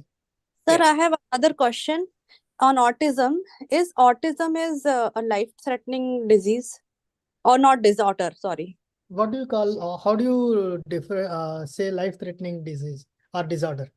I mean, like if the stage or the symptoms extremely they keep increasing, and then it comes to a termination. No, it will not. That's not I mean, I understand. Now I understand. Even if you don't really address, it will not impact anything. Okay, so the kid has not to be on the medication for that, right? It's just a ignorance to take medication. Medication, again, I'm not saying all medication is bad. That's not what I'm trying to say. Because even I personally give homeopathy to my child, because all I'm trying to do is regulating. I'm only working on the regulating part with a minor thing. But don't go overboard with a lot of, there is so much of a medicine available, which no one knows. People will use left and right. So don't go overboard. But again, it's always Madhya Marga. Just balance. When you balance it, it will be okay. And so a lot of people will use medicine mostly because of temper tantrums, because child doesn't really behave. A lot of sensory problems and sleep problems. But all of them will be addressed through correcting their environment. That's why I've the 10 energy principles. Once you set your environment correctly, your child's problem. I mean, your anyone's. Of course, it takes time. It's not like a magic. I put everything, I switched on the button, it will go away. No, it takes a little bit of time. I personally have a lot of examples. Again, maybe we can take another session or any other time, but I have a lot of examples. But again, I'll try to prefer talk to the people who can directly speak. Okay, sure. Yeah, I have taken 2 hours of your time. Sir, are there any allopathy medicines that work at least effectively without any side effects on this autism? So first of all, what are those Stem cell is the only- medicines address? Stem cell is the only thing that I have seen, I come across, which help without any creating a side effect. But anything else, not really sure. No one can certify. It works for some, it may not work for all, but no one can certify. See, again, there's so much material that I can say. Again, first slide, if you remember, I've talked about the constipational problems. But I'm sure you must have heard, constipational problems is associated to root chakra. Root chakra means their root chakra is not grounded. That means they're still not on the earth plane. You work on addressing the root chakra, your constipation problems will go on. Wow. How many people understand that?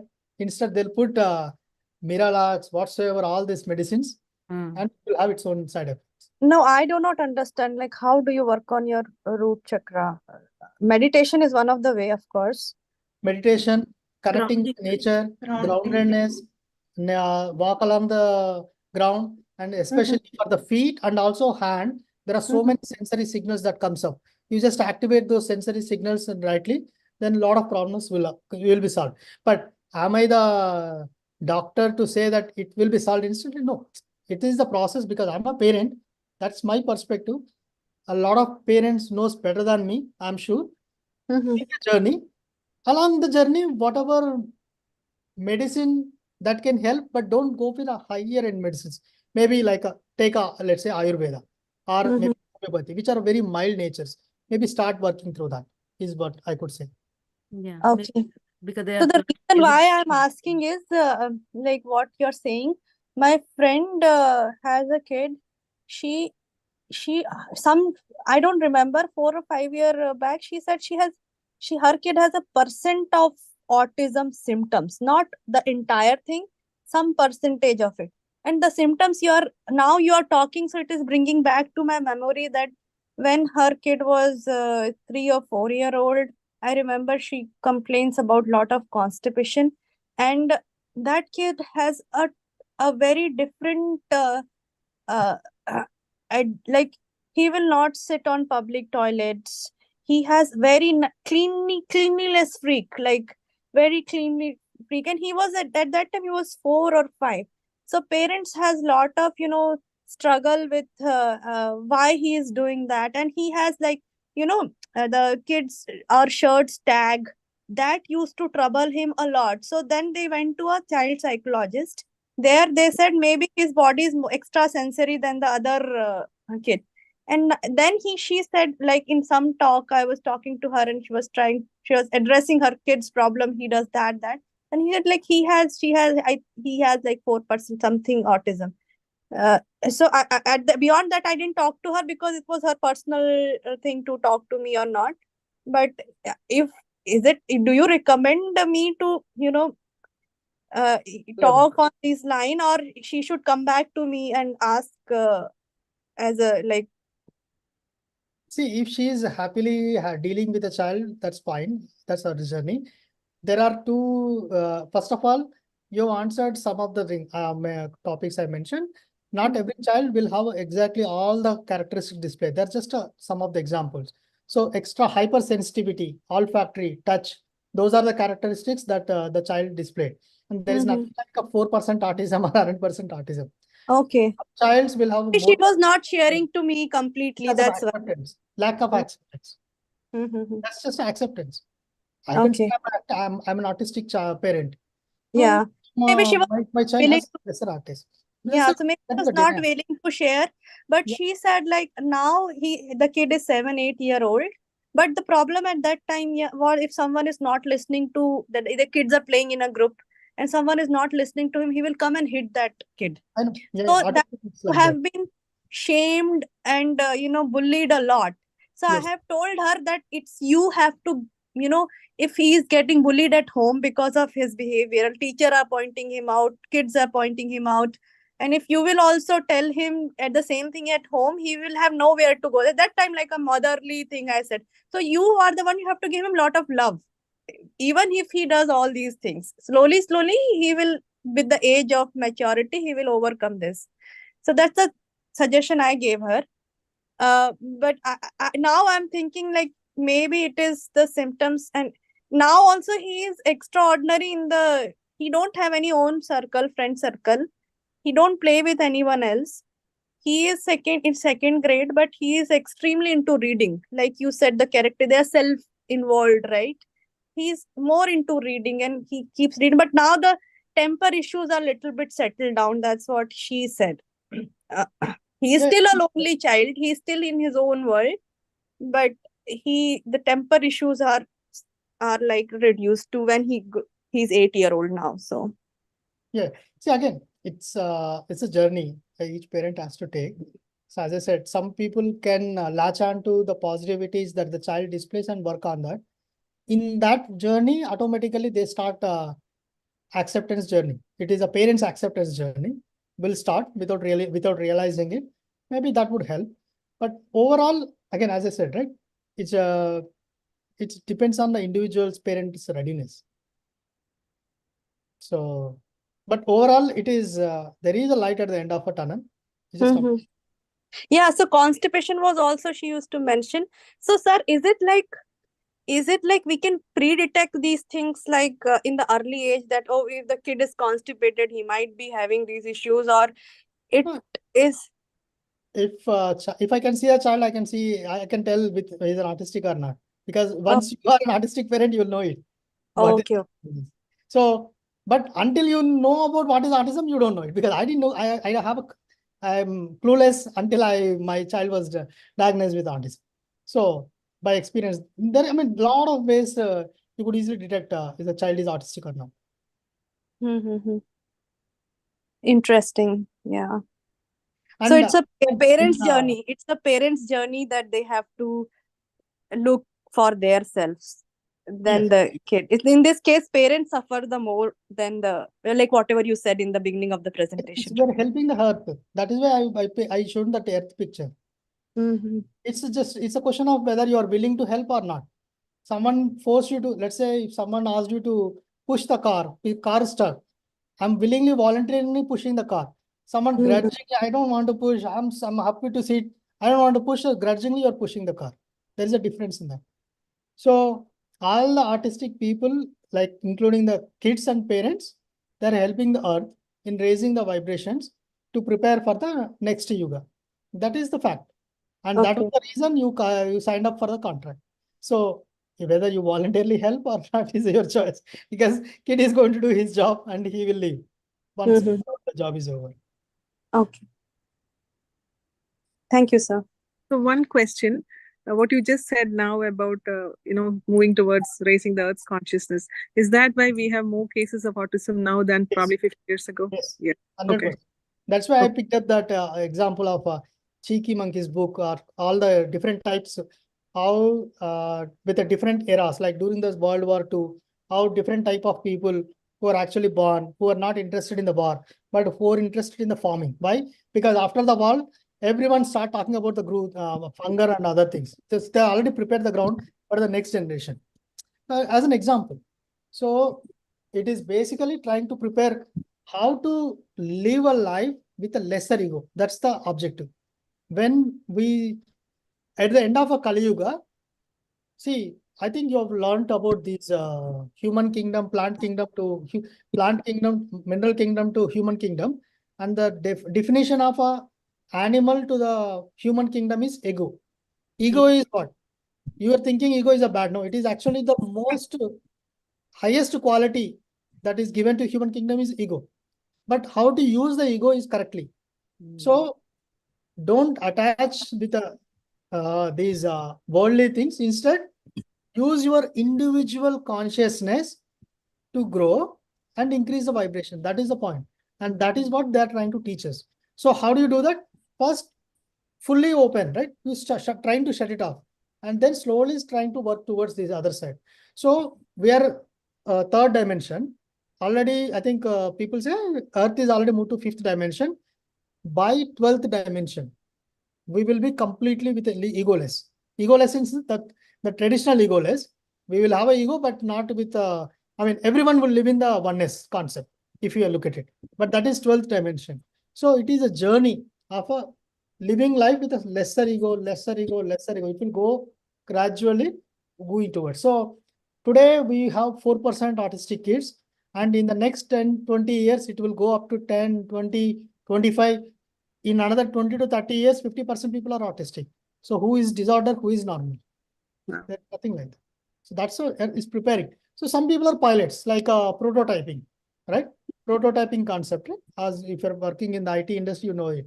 Prototyping means some brave souls, he says, okay, let me start with that journey. I'll pave the ground. Then that information, based on that information that learn, maybe the next artistic souls plan a little bit differently. 20 years ago, how the artistic parent have seen or dealt with is different from what I deal with. I'm losing a lot of a wisdom that was actually acquired by the artistic parents 20 years ago, 40 years ago, by their knowledge through videos, book readings, sunrise program that Ron Kaufman I told. There's so many things that they have experienced it. Imagine if I were put into that position, maybe I wouldn't have faced that. I wouldn't have been brave enough to handle it. But I'm fortunate, grateful that people like Ron Kaufman or their parents have paved the way and they're helping us. So we are helping the next generations. So would you say that Elon Musk is a prototype? I mean, again, don't have to point out individual. Everyone is, all the autistic kids who are born in that, they're prototype. Prototype in one dimension. Prototype, see, let's say you are I mean, again, if you work in IT, right? Prototype doesn't mean it will contain all the functionalities. You are trying to demonstrate one specific concept. Maybe you could say Elon Musk or Einstein are the prototype for how the highest level of a cognition will take us. Temple Grandin can be a prototype for how emotional connect or sensory will give us. Someone else will maybe focus on how the memory, like watching the New York landscape and putting the picture. All of them are prototype in a different sense, different dimensions. You just have to look at it. What is that? But all of them, what are you trying to do? Looking at the potential of a human potential. If you are part of a unified group or anything, or watching these unified videos, you know it. We are nothing but Paramatma. Just we have taken the Samshatma. When you are under self, we look at it as we are weak and all. But once you connect with the higher self, then you realize that there is no difference between me versus a Brahma. Aham Brahmasmi. It is not done by us. But Aham Brahmasmi, who said it? Our Shankaracharya. When? 8th AD. At that time, there is no autism. But he already told Aham Brahmasmi. Why we are finding it difficult to actually realize that where Aham Brahmasmi? No. Because he understood that long time ago. Again, I can continue to talk on this topic for hours together. Last 3 minutes, masters. And But we yeah. will I have one small question. Like autism is also like psychiatric. They both are different, or what Yeah, you both are told? yes, different. Different, but we Different, but can it is see them evaluated as by we psychology. can see them as you told. The potential is different for them also. Yeah. Okay. See, psychiatrist evaluates because it is not a physical problem. It's only behavioral symptoms. Brain. And behavioral symptoms are evaluated by the child psychologist. clinical or child whatever the pediatrician psychologist, or developmental pediatrician, different titles, but the child psychologist would only evaluate because they are the officially qualified to designate, but anyone can detect. Beautiful, sir. Okay, masters. We need to end the session now. It's we crossed 30 minutes. Sir, you did a wonderful job, sir. We will remember you on this one, on this topic. And Indu ma'am, do you have any words to say for us? Absolutely. I'm I'm so immensely blessed to be a part of the session. Praveen sir, you were awesome. You just covered everything, every little bit of it. It was really, really awesome. You just poured your heart and so into the session. And being an autistic parent, I just want to everyone to understand the thing that our kids are basically not just because I am an autistic parent that's why I'm saying this, but when we are going through the journey, when I read this book, it's called Hindi Ko Child Cheeky Monkeys. It's a beautiful, beautiful book which connects spirituality to autism. It says that, and it gave a very good perspective, saying that autistic kids are the highlighters of the society. So wherever, whenever you see an autistic kid,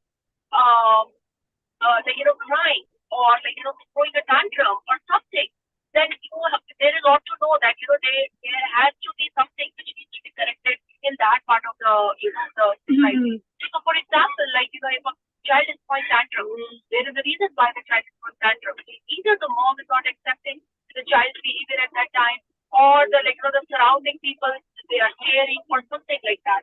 So we need to be very, very vigilant about how autistic kids are treated and how they are, and also within our homes as well. If the kid is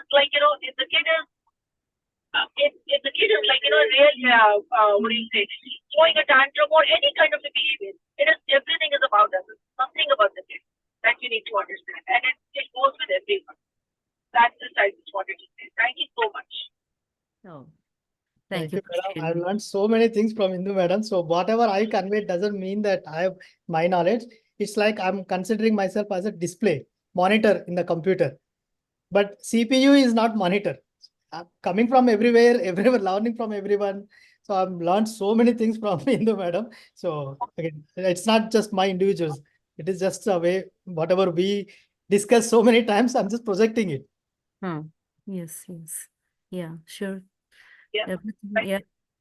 Yeah. Group energies are anyway gives more knowledge and more experience. So And yeah. sure. Thank you, sir. Thank you, Indu ma'am. Thank you, Praveen sir. One more time, once again. Awesome. So next week, masters, we will have GK sir Saturday and Sunday, and we will cover most of the diseases. And very soon we are going to wrap up the Vishuddha course also. Thank you all. Okay then. Bye. Have a great Sunday. Bye. Thank you all. Thank you all.